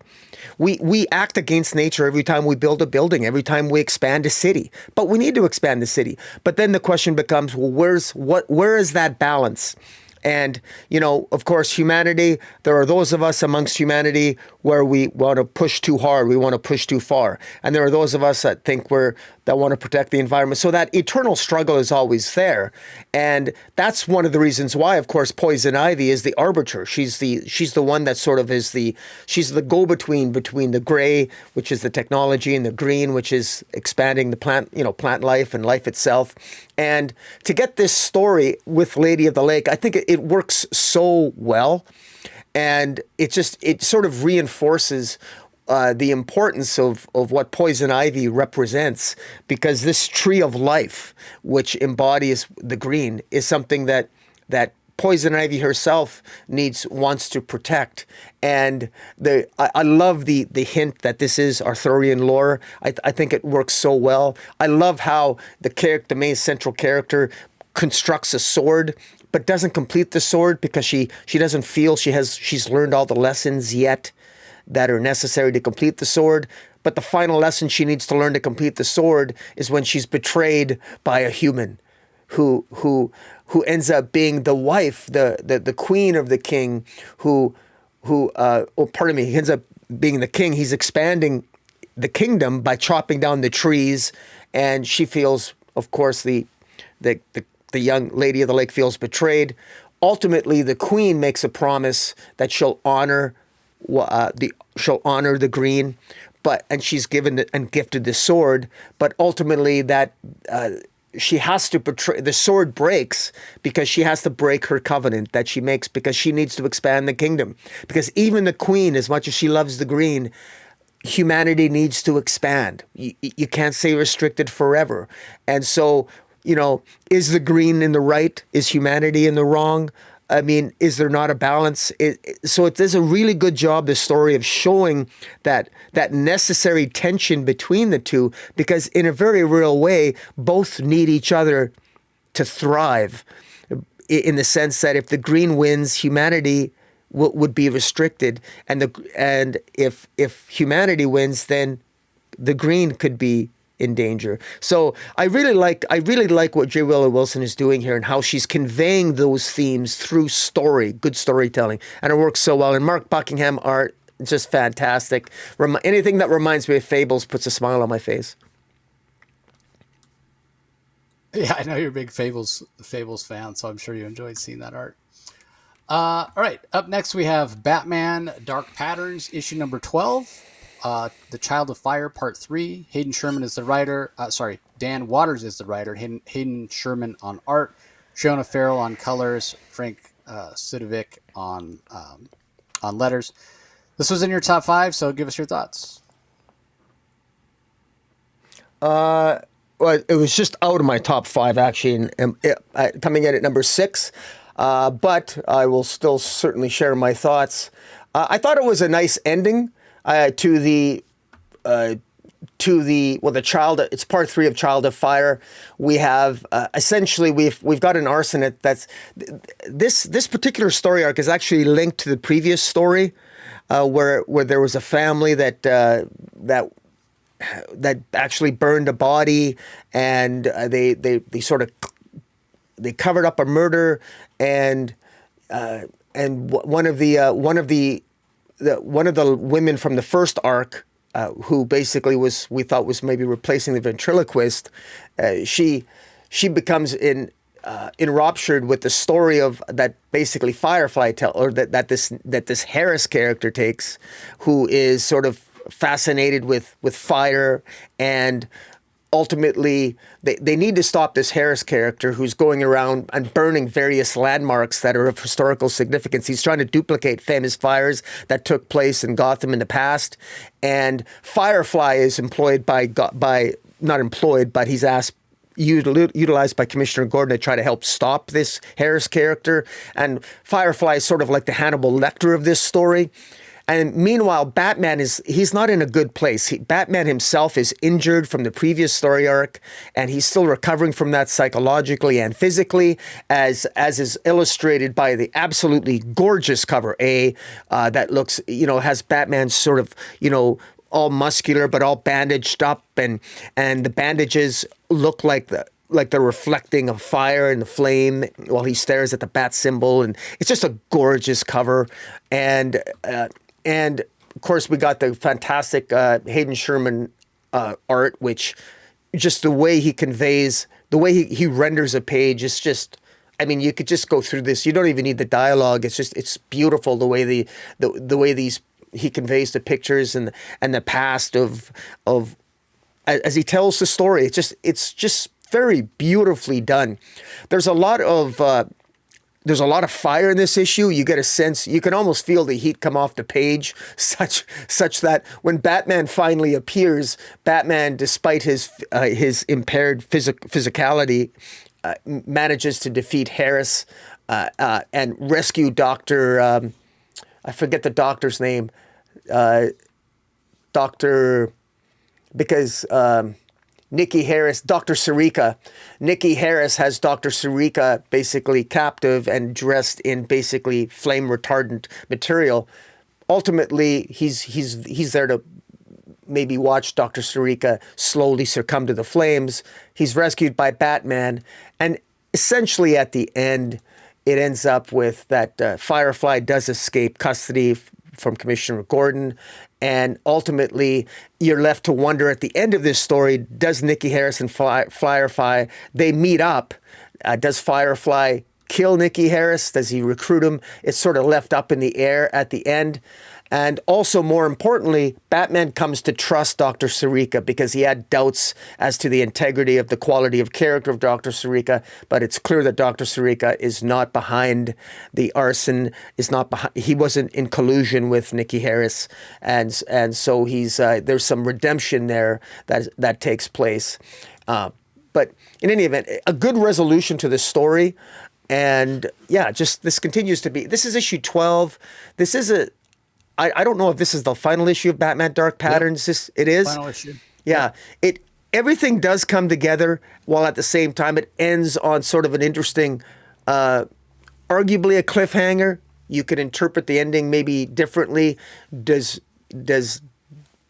be curious to know, do some readers think that Firefly kills Nikki Harris, or is he just teasing killing him and maybe going to recruit him and they're going to work together? I don't know. But I liked the ending. I thought it was really good. And it's, and I think I love the way Firefly was portrayed as more intelligent than I've ever seen him before. I really liked this Firefly. He wasn't just... He seemed a little bit more complex and complicated and more flawed and interesting than I've seen him in past stories. So kudos to Dan Waters. Yeah, Hayden Sherman's hinted at more Batman work to come. I sure hope we get more. Maybe he's got a next level title. I mean, he won an Eisner for his work on Absolute Wonder Woman. So it's just a matter of how much bandwidth does the guy have. So yeah, we'll see whether he's working on something with Dan Waters. I talked to Dan briefly at New York Comic Con. I didn't ask him what he has coming up next. He obviously he's still writing Nightwing, but yeah, I think they're a fantastic team. And what impressed me, so this came in at number 5 for me after an adjustment or what have you on my rankings. But what impressed me here, you kind of alluded to it, how the stories are you said this one kind of ties in with the last one. The whole concept of this, what we were told of this Batman Dark Patterns book was it was 3 mysteries, 4 issues each, where Batman was going to be, kind of going back again. This is early in his career. All the issues are set early in his career, but we're basically told. Sorry, did I say 3? I meant 4. 4 issues, 4 stories, if you will, 3 parts each. So we had the one with the Wound Man, and then that was the first 3 issues. Then the second one we had was the Scarface story with the apartment building. That was 3 parts, and then the recent one we had with the old man who burned the body of a woman that had been long dead, um, to kind of get the attention or what have you. And then this final fourth story, The Child of Fire, with 3 parts focusing on this reporter Harris. Which what is it about reporters where they go kind of crazy and become supervillains, a la Yeah. Eddie Brock, Venom. Yeah. Kind of interesting. So yeah, we were basically told, okay, so we're going to have 4 different stories, and it's going to be Batman in his early days, and he's going to be having to solve mysteries, lean back into the detective feel of it. Um, but at the end, come to find out that this final story, and really not until this final issue do we realize that they're all connected. This all calls back. The Wound Man is mentioned. Um, and again, Harris being this reporter that was reporting on these different events and different characters, he's sort of behind it all. He manipulated all the events. He manipulated it so that Batman would go out and find out about the tragedy of the Wound Man, and the corporation that polluted his neighborhood, and which led to the condition where he didn't feel pain, and that's how he was able to have all the nails poked into himself and what have you. And then we find out that Harris went and interviewed the woman that eventually became the second ventriloquist, and dropped subtle hints and subtly manipulated her. And same thing with the old man that we had in the last story. Harris has been, in a way, setting things up purposefully for all 4 of these stories where they all sort of tie in. He sort of gives himself too much credit as sort of this grand puppet master, um, because he is so full of himself and has a little tendency to megalomania. But setting that aside, I bring it up to just say what a brilliant job from Dan Watters narratively to tie these all together, because they seemed not necessarily tied together as we were reading each one, especially those first 2. When you finish issue 3 and you get kind of the complete story of the Wound Man, and then it shifts to the Scarface story, there's nothing overt that makes it seem like those stories are connected at all. And then same thing when you go from the second story to the third story. Now this fourth story, feels a little more connected, especially with Dr. Sarika and what have you. And with the third story kind of featuring fire as well as a theme. And then obviously this fourth story leans really heavily into the fire. But that was something, this idea of fire, because we get that at the end of the second story as well, with the building that supposedly is sort of almost an environmental embodiment, or an environmental manifestation of the ventriloquist himself. I talked about before during the Batman and Robin review about at various times the ventriloquist dummy being intimated as being its own kind of sentient entity. And that second story with the apartment building leaned into that even more heavily, with supposedly the whole apartment building was the ventriloquist. Was the malevolence of the ventriloquist, and the second ventriloquist sets fire to her own building rather than let the powers that be kick everybody out and take it over for development or what have you. So that was really the first time we had the idea of fire at the very end of that story. And then obviously fire draws people to it wasn't the Narrows. I can't remember the neighborhood where the old woman, or the woman that had been murdered long ago and set alight by the old man. But fire played a even bigger role in that third story. And then obviously it's the main theme of this story. So brilliant job by Dan Watters to build that theme up, and then to interconnect the stories. It turns out the stories are all much more interconnected than you necessarily think. So I thought this was brilliantly done, really nailed the landing. That's not always the case when it comes to these kind of miniseries. I mean, we just talked about, for me, how as much as I loved the Mr. Terrific Year 1 miniseries, that the final issue was actually the one I enjoyed the least, the weakest of them, as opposed to this being the strongest. What an incredible job from Dan Watters narratively, and Hayden Sherman nailed the art throughout as well. I specifically want to call out, there's a page where Hayden Sherman, you almost want to have him right in draw in the corner, like after Neil Adams or what have you, because there's a very famous Neil Adams cover, and it's an image that was used in promotional materials and what have you, with Batman kind of running towards the reader, running toward the person that's viewing the page on the rooftops. And if you scroll a few pages down, Rocky, you'll see the image that I'm looking at. It's so clear. That one right there. That's it right there. Like that is so clearly based on that very famous piece of artwork from Neil Adams, and it was great to see that, because as soon as I got to that page, I was like, oh, here's Hayden Sherman's interpretation of that very famous Batman pose with him in action, kind of running toward the reader. I thought he did a brilliant job. So, yeah, again, hints. Hayden has dropped hints of more work on Batman. I sure hope it's with Dan Watters. I sure hope it's something along the line. Like I'd love, Dark Patterns, part 2, if you will, or volume 2. And what an appropriate, turns out, a very appropriate title. Maybe we didn't see the pattern.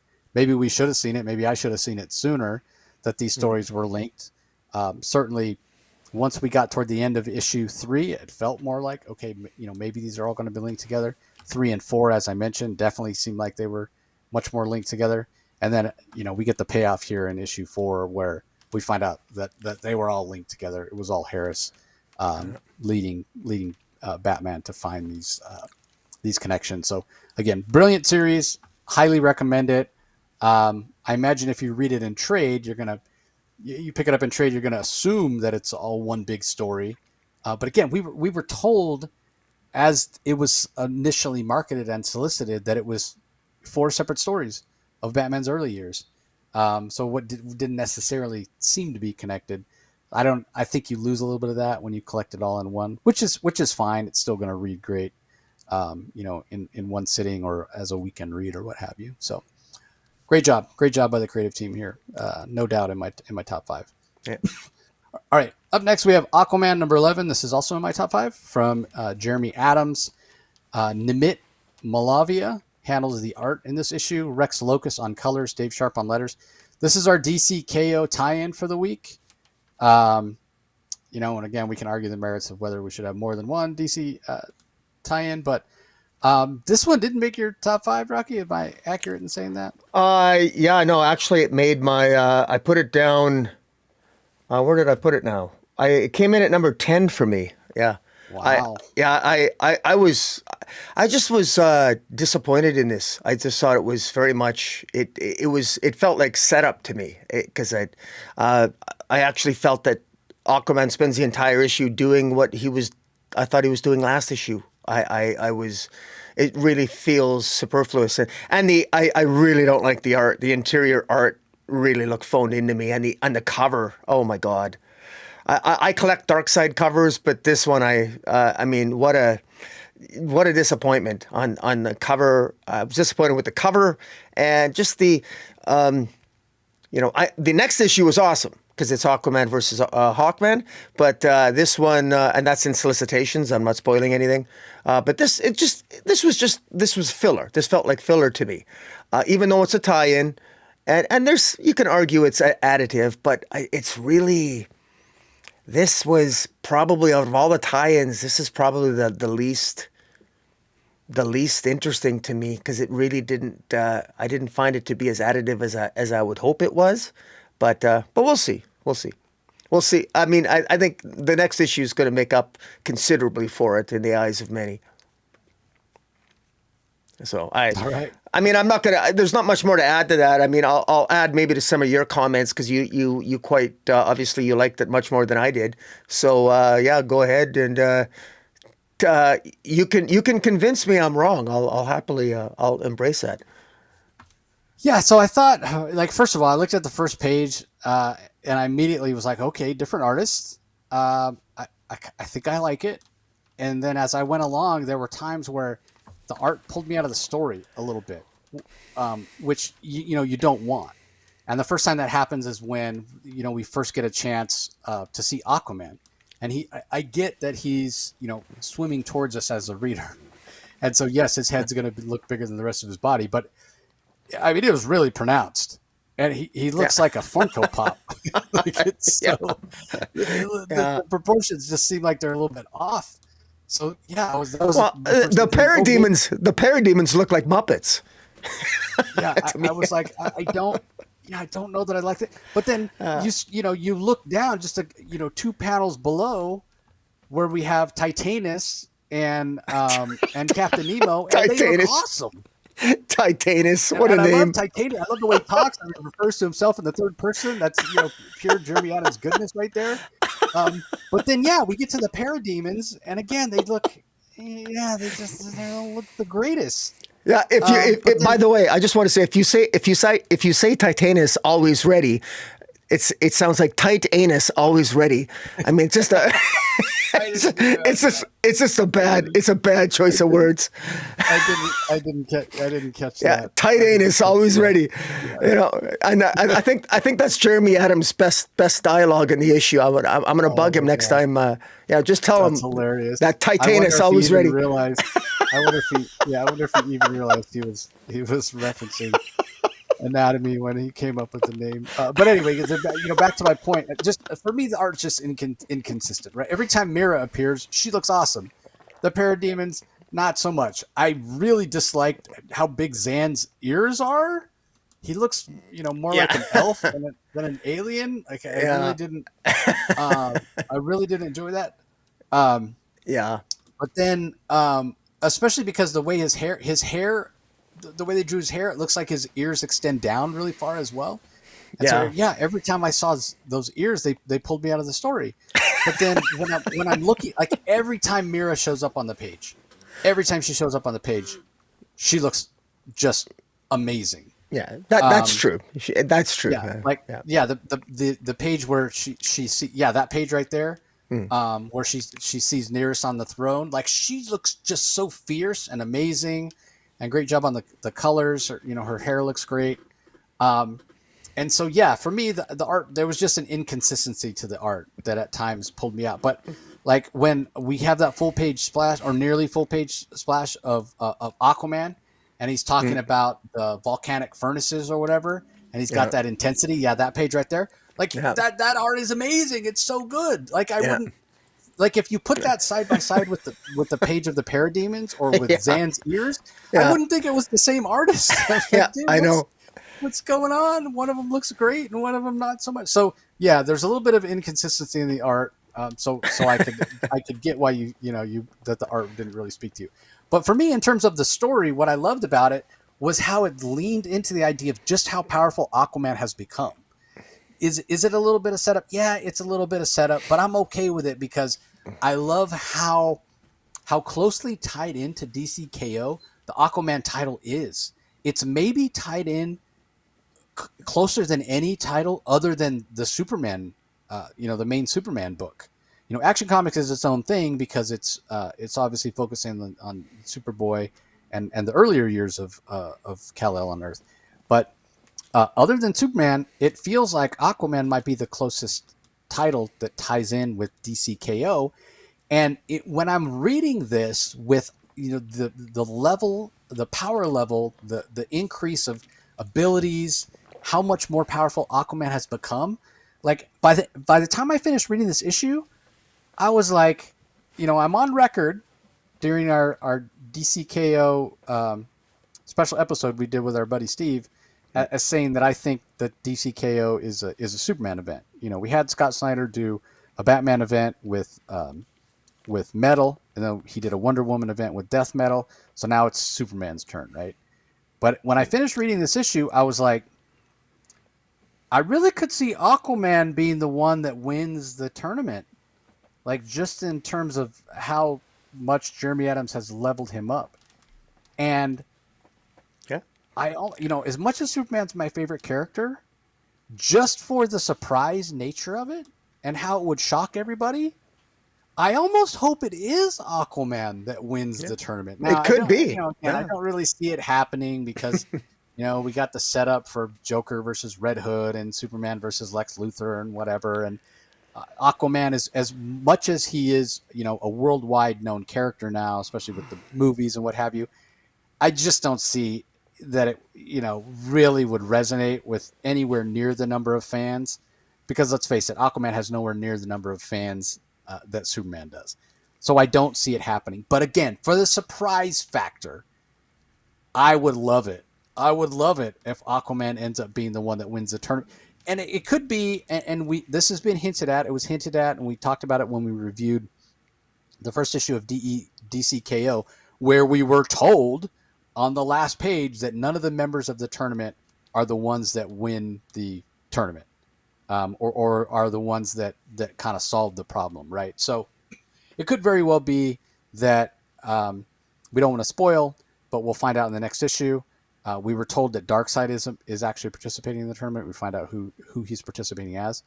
So it could very well be that the person that Darkseid is impersonating is the one that wins the tournament, but then perhaps it's Superman or Aquaman that ends up saving the day. Again, probably more likely to be Superman than Aquaman, but to my knowledge, there's certainly never been a big event where Aquaman has saved the day, right? Like I talked about the most recent Scott Snyder events where we've had one focused on Wonder Woman, one focused on Batman. We could go back a little further, and it wasn't Scott Snyder; it was actually Grant Morrison, and say Final Crisis. Final Crisis is really a Superman centric event. He's the one that saves the day there by singing a song, which is maybe the most Grant Morrison thing ever. And I really don't care for Final Crisis. Like, to me, I mean, I'm not a Grant Morrison fan. Longtime fans of the podcast will know that. But I was sort of on board with that, and then man, it just fell off a cliff, and I pulled the ripcord, and I'm like, no, I'm out. The Miracle Machine, him singing a song, hated the ending of Final Crisis. It's so corny to me. But I could see Aquaman having the chance to be the hero of this event, because he never has had the chance to be the hero of an event before, and that would be really, really cool. I would have liked to have seen the Legion, the Dark Legion of Darkseid show up and have him fight them, or at least a couple of them, instead of the Parademons. I don't see why they couldn't have, because they've been showing up at different parts and different segments of time, and I think that would have even rammed home the impression even more of just how powerful Aquaman is if he maybe just incapacitated a couple of them, because the Parademons here, they really took away from the magnitude of Darkseid, just artistically, the way they were rendered. It just now Aquaman's surely he's powered up, but your power level is, you got to take out some pretty powerful people. Taking out Parademons it's not.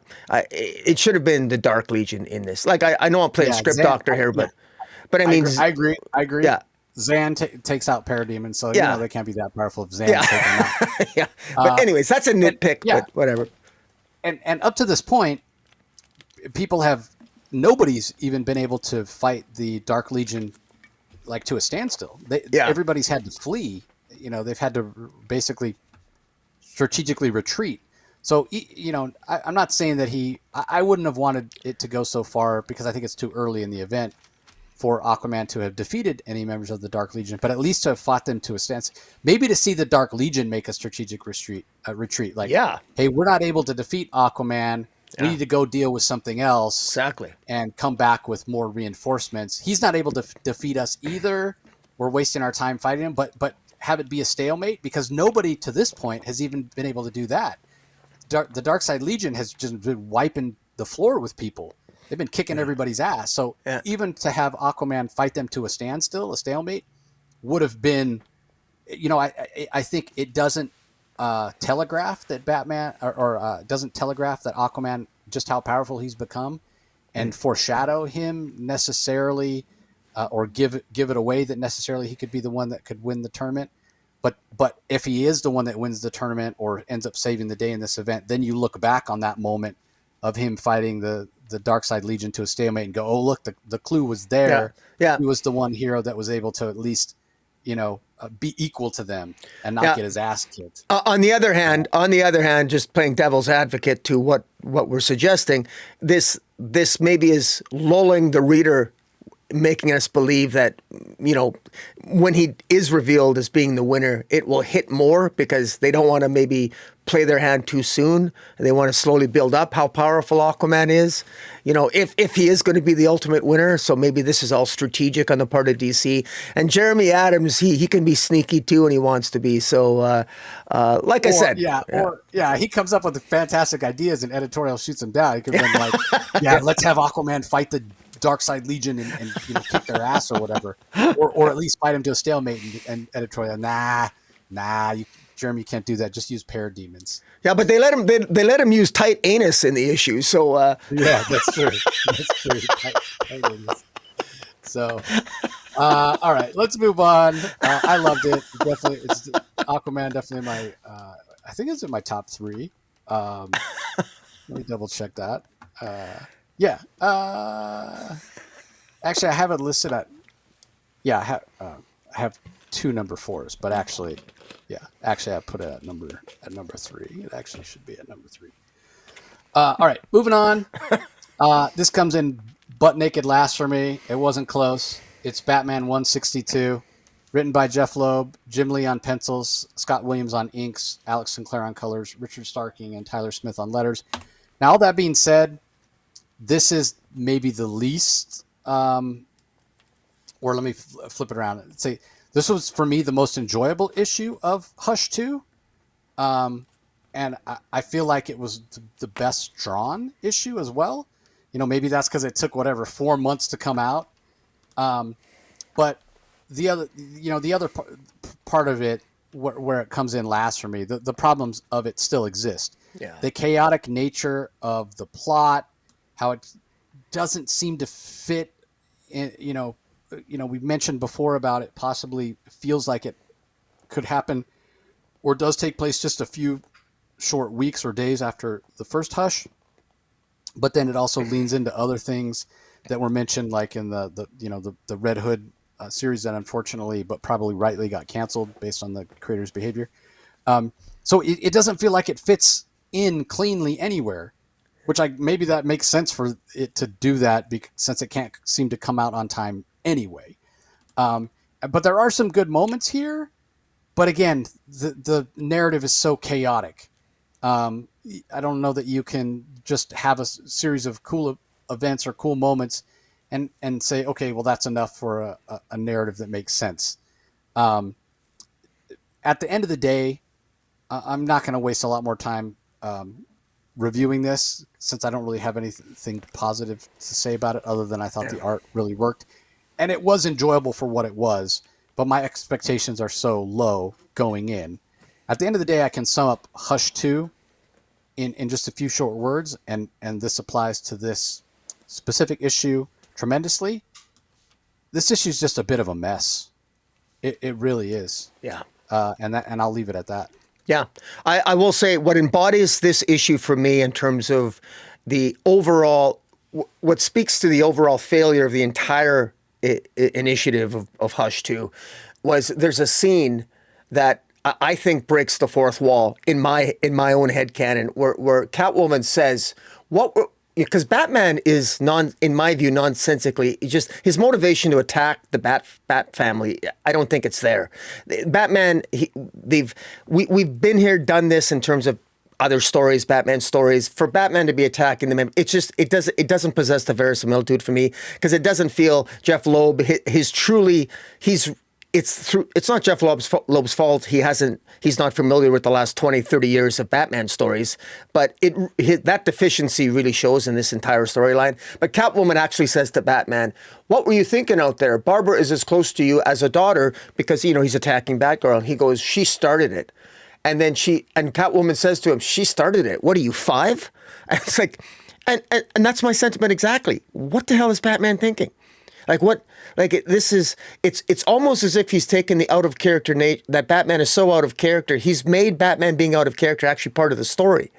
Now, maybe this is going to be, is this some sort of master plan by Batman, that this crazy behavior that he's engaged in that I'm not buying. Maybe there's going to be an explanation for it. I'm just not seeing it. The art's fantastic, but I mean, once again, it's like, it's almost like you have a bunch of people in a pajama party and they're all like having a pillow fight and they're all like they're all hitting each other all the time, and I can't take this seriously. Like all members of the Bat family, they're all looking in these hot striking Jim Lee poses and they're swinging fists and they're all posed and they hit each other, but nothing's I don't feel anything's at stake. Nobody's actually going to get hurt. They're not really seriously going to hurt each other. This is such a waste. And anyways, I'm just venting, but just how like beautiful art, but wasted on a story that clearly is just not worthy of Batman stories in the modern age. I'm sorry. But this is a story that should never have been told. It's unnecessary. It's redundant, and it's not a good sequel to Hush 1, and it really doesn't work on multiple levels because it seems to take place after the initial Hush, but it can't for a whole slew of reasons, which we've talked about before. And again, it's a beautifully drawn mess, is what it is. Yeah, exactly.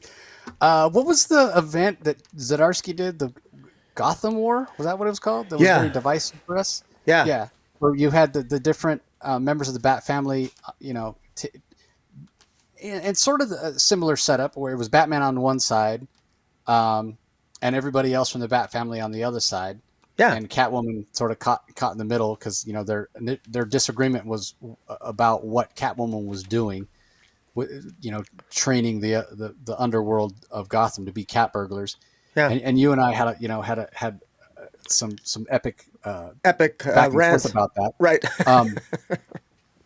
And we, regardless of the reasoning, that we each had for taking the stance, neither one of us was particularly fond of the fact that the Bat family was fighting amongst itself.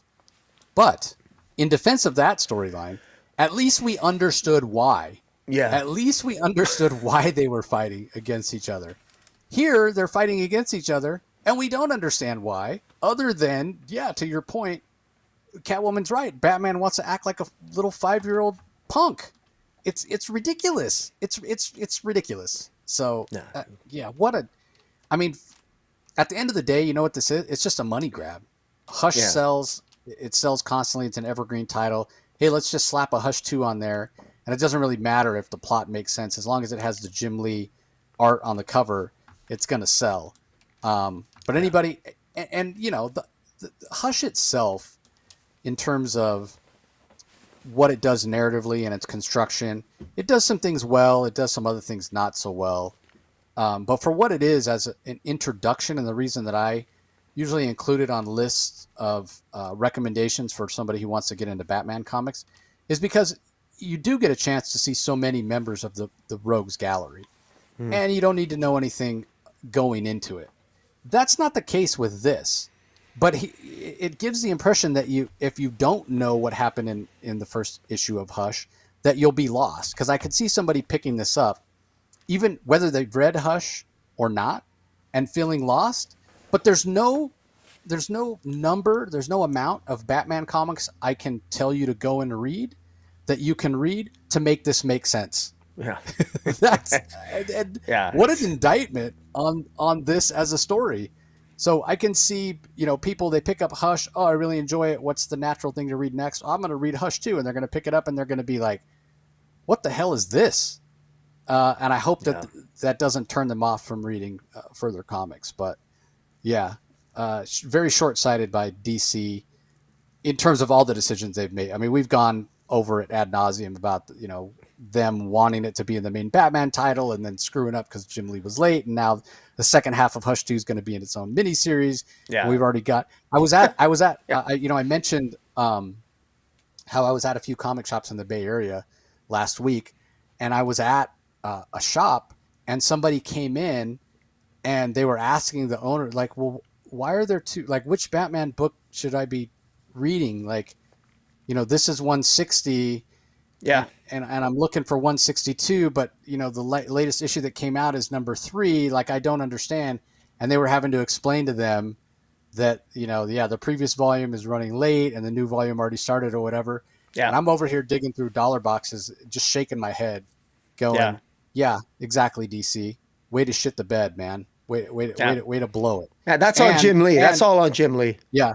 Yeah. And you and I both 100% said this was going to happen. We 100% said this was going to happen. Yeah, I know. Who didn't see it coming?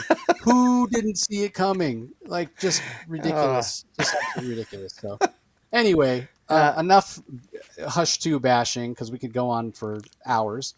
But let's move on to the last book we're going to talk about in detail. It's Super Knight, the Kryptonite Spectrum, Book 4. W. Maxwell Prince as writer, Martin Morazzo as artist, Chris O'Halloran as colorist, good old Neon handling the letters. Now, as much as I enjoyed the first issue of this, I haven't really been enjoying the subsequent issues. That's still the case with this particular issue. It didn't really land for me. Comes in at number 10. It is the first appearance of Kal-Elf, the fifth dimensional imp that's inspired by Superman and gives his origin or what have you. And so I did appreciate it on that level. I also really appreciate it as sort of an experimental take on comic book storytelling from W. Maxwell Prince. Now, I don't read Ice Cream Man. I have a bunch of friends that do, and they absolutely love it. And they recommended me to pick it up, right after that first issue dropped. And I'm sad that I didn't, not because I necessarily wanted to read it, but that first issue has quite a bit of value now. But he's always telling stories in unique and different ways. And in fact, we just recently, they released an Ice Cream Man story that is a deck of playing cards. That's this week. That's coming out this week. Yeah. 54 playing cards. And it says on the back, don't shuffle them because we're going to mess up the narrative of the story. But my point being that this issue has so many different ways that W. Maxwell Prince tells the story, from prose to, kind of Silver Age goodness to breaking the fourth wall to just, all kinds of different things that he does. And so I appreciate the ambition of it, even if the nonsensicality of it doesn't really, speak to me. I mean, there's a reason that I don't read Ice Cream Man. I've tried to read it. I just don't really care for it. It's not my, cup of tea. But whether it's the infographics here, the old kind of Silver Age, where we get more text than art, or where we're just doing straight prose, I did appreciate it, and it made for an interesting read. But at the end of the day, this is not my particular cup of tea. But if it brings any new DC readers in, because there's people that are fans of W. Maxwell Prince that are, reading DC for the first time because they're reading this, then I'm all for it. And I'm a big fan of the Martin Morazzo art, because he's got to do a bunch of different styles and a bunch of different type of layouts and what have you, because of the different narrative devices that Prince uses. So it succeeds for me in ambition and in scope, if not necessarily for the actual story itself. Because the other thing to consider here, as I've said many times, Mixius Pitalik and the whole idea of the fifth dimension, my least favorite of the Superman villains, as it were, because it gets super fantastical and Silver Agey and whatever, and I prefer more realism in my Superman stories, which seems, I'm talking realism in a story about a guy that can fly and bullets deflect off him or whatever. I guess that's where I draw the line in the sand. But anyway, what are your thoughts on this final issue that we're reviewing today, Rocky? Yeah, I actually agree with you. First of all, I just want to the writer, what is it? W. Maxwell Prince. His Ice Cream Man series is, in my view, demonstrably different in tone and feel. It's basically a horror anthology with a series of sort of darker themed tales about different aspects of humanity, and it's really, really good. And to me, I don't want people to confuse this with that at all. But you're right when you say, in terms of his experimentation with how to tell a comic book story, there's some similarities.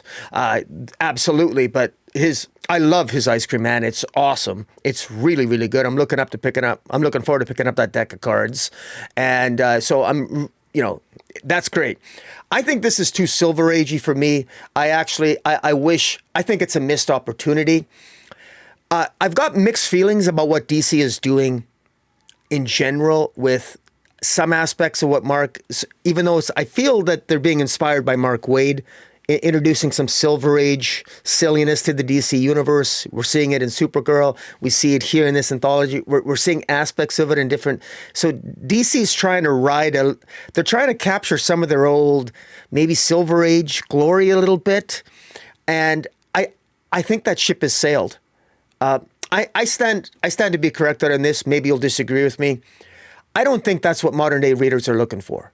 I don't think they're looking for that with this. I don't think these types of stories are going to bring readers into Superman. I really don't. I wish I was wrong about that, but I don't think I am. I don't think that this is. I think that this story would have benefited, and I know W. Maxwell Prince is more than capable of having done it. Clearly, he wanted to do this and have fun with it. This would have benefited immensely by being taken a little bit more seriously, imbuing it with a little bit more realism. Because this is a missed opportunity, because it's too on the nonsensical. It's too crazy. And I thought it had some potential here in my mind when the idea that Batman has a connection to the fifth dimension because I love, there's a scene in here where Batman actually says, you know what? I actually have a screwed up mind. He basically says, I've got a mind with 5 different personalities in it, and one of them is Batmite. So let me call on Batmite to help us out. So I kind of like that he sort of, and they call on Batmite to do it. But I just thought, I often, there's that movie reference where with Robert Downey Jr. about, was it Tropical Thunder, about, never go full retard, right? To me, I don't, in this modern age, I would never go full Silver Age. Like, I think there's you don't need to go full Silver Age, and I don't think you should go full Silver Age. As much as I love that era, it also is what I think, and I hate to put it this way, but I'm going to be blunt. As much as I like that era, that was one of the huge distinctions between Marvel and DC, and why Marvel always outsold DC. DC just lived and died on the Silver Age nonsense stories, and they're almost all forgettable. And if you look at the key comics that are worth money, Marvel dominated the Silver Age because of their propensity to focus on flawed real life storytelling with flawed characters. DC stubbornly stung to the Silver Age silly stories, which, as much as I loved at times, I think they paid a price for that. And I think especially now in the modern age. And maybe it's because I'm older, but I question whether there's a younger audience that wants these types of stories. I straight up do. As an older reader who grew up with DC, I don't actually want DC to be overrun by these types of stories at all. I want them to go the other way. I want Silver Age stories with modern day sensibilities and a little bit more of that realism. And like you said, we can joke about we're just a couple of old guys and we're talking about people who can fly. But that's where that word verisimilitude comes in. You can tell these stories with this. I have a hard time reading this with a sense of it's a little bit too silly. It's too silly. It crossed that threshold, and I realize that's a tough balance to make. But I think it can be done because I think Mark Waid does it relatively successfully, but not every writer can. But so I got mixed feelings about this. I think next issue will be better because I like the fact that I like Lex Luthor in this, where he's with the Kryptonite man. So this is one full story, and I think this will be read a lot better as a hardcover. And I might even pick up the hardcover because it is W. Maxwell Prince. But in any event, mixed feelings about it. It didn't make my top 5. It actually came in at number 11 for me because I was actually quite disappointed where it went full Silver Age, and it shouldn't have. Yeah, and at the end of the day, maybe it's not about bringing in new readers. Maybe it's just about having a trade with Superman for W. Maxwell Prince fans that will be an evergreen seller. I guess. Yeah, no, fair enough. Yeah, I guess we'll see. So, all right, trades out this week, collected editions. There's a few. We have DC Finest War. The Big 5 arrive. So we've got titles published between January and April 1957. With legendary creators such as Robert Kanigher and Joe Kubert, Bob Rainey, Ross Andrew, and it's basically a bunch of the DC War comics. So we've got Our Army at War, Our Fighting Forces, Black Hawk, All-American Men of War, GI Combat, Star Spangled War Stories. It's 680 pages for $40. So yeah, if you're a big fan of the war stuff or you've never experienced it, here's a chance to pick some up on the cheap. Green Lantern Corps Volume 1. co-written by Jeremy Adams and Morgan Hampton, as we alluded to this issue. A lot of Ken Marion art in here. This is paperback, collects the first 5 issues of that series. Definitely recommend that. We also have Injustice, Gods Among Us, Compendium number 2, 1,064 pages for $60. It is a soft cover. Brian Buccellato handles the writing in this one, having taken over for Tom Taylor. Little Batman, Month 1 trade paperback. This collects all 4 issues of the Little Batman Month 1 series that we really, really enjoyed from writer Morgan Evans with art by John McKell. That's really an all-ages book. A heck of a lot of fun. Really enjoyed it. If you have younger readers, that would make for a great Christmas present, bedtime story. On the other end of the spectrum, not for young readers at all in any way, shape, or form, we have the Peacemaker Presents the Vigilante and Eagly double feature. A lot of bad language, a lot of sexual innuendo, nudity. This is based on the John Cena Peacemaker and the version of Vigilante from that same property. This collects the whole thing, all 5 issues. There's 2 different stories, a Vigilante story and an Eagly story, written by Tim Seeley and who wrote the other one? How come I'm drawing a blank? Because Tim Seeley wrote the Eagly story, the Vigilante story.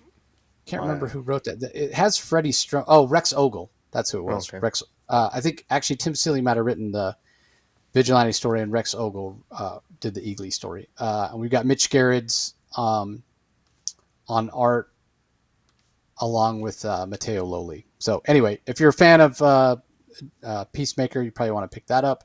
But again, mature readers only. And then we've got Super Sons, the complete collection, book 2, collecting the the first Super Sons issues 15 and 16, as well as the follow-up series Adventures of the Super Sons 1 through 12, Challenge of the Super Sons 1 through 7, and some stories from various anthologies. It's 504 pages for $50. This is all Peter Tomasi Super Sons material, so he, in my mind, is the definitive Super Sons writer. We've got Superman, Our Worlds at War, Omnibus Volume 1, Prelude to War, collecting the beginning of that series. I think it was like 2001 was that big event. So it's 816 pages, $125. It is a hardcover. Bunch of writers on this: Joe Kelly, Mark Schultz, Joe Casey. It was a big event. A lot of Ed McGuinness art in that as well. So those are the collected editions. We also have a few other printings for some of the Absolute titles. Absolute Batman number 12, which I think gives us the first look at the new version of Killer Croc, is getting a second printing.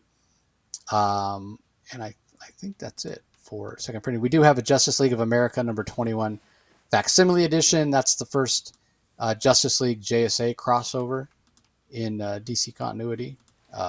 So that's out this week as well. All right, on to our rankings, Rocky. I guess I'll go first. I think you went first last time. Yeah. So coming in at number 12 for me, as I mentioned before, I've got Batman 162, Hush 2. Coming in at number 11, Batman Static Beyond number 1. Coming in at number 10, Superman the Kryptonite Spectrum. Coming in at number 9 is Supergirl number 7. At number 8, I have Batman Gotham by Gaslight, A League for Justice number 5. At number 7, Mr. Terrific Year 1 number 6. At number 6, just missing out on my top 5, is Action Comics number 1092. At number 5, I have Batman Dark Patterns number 12. That easily could have been a little bit higher. Batman and Robin number 27 comes in at number 4 for me. Number 3 is Aquaman number 11. At number 2, I have the Poison Ivy 2025 Annual number 1. And for my book of the week this week, I have Green Lantern Corps number 10, Mortal Kombat Edition with Fatality. Just really love what Morgan is doing on that title, even without the co-writing of Jeremy Hampton. So congrats to Morgan. He's written things before, Cyborg miniseries or whatever, but this is his first solo ongoing as a writer at DC, and well deserved I think he's doing a fantastic job so far. So give us your rankings. Coming in at number.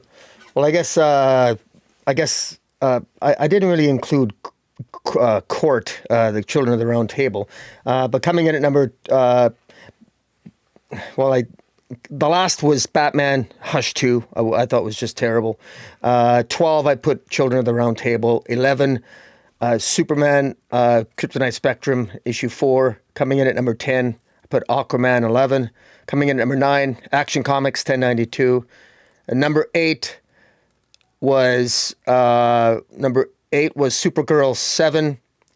Coming in at number 7 was Batman Static Beyond 1.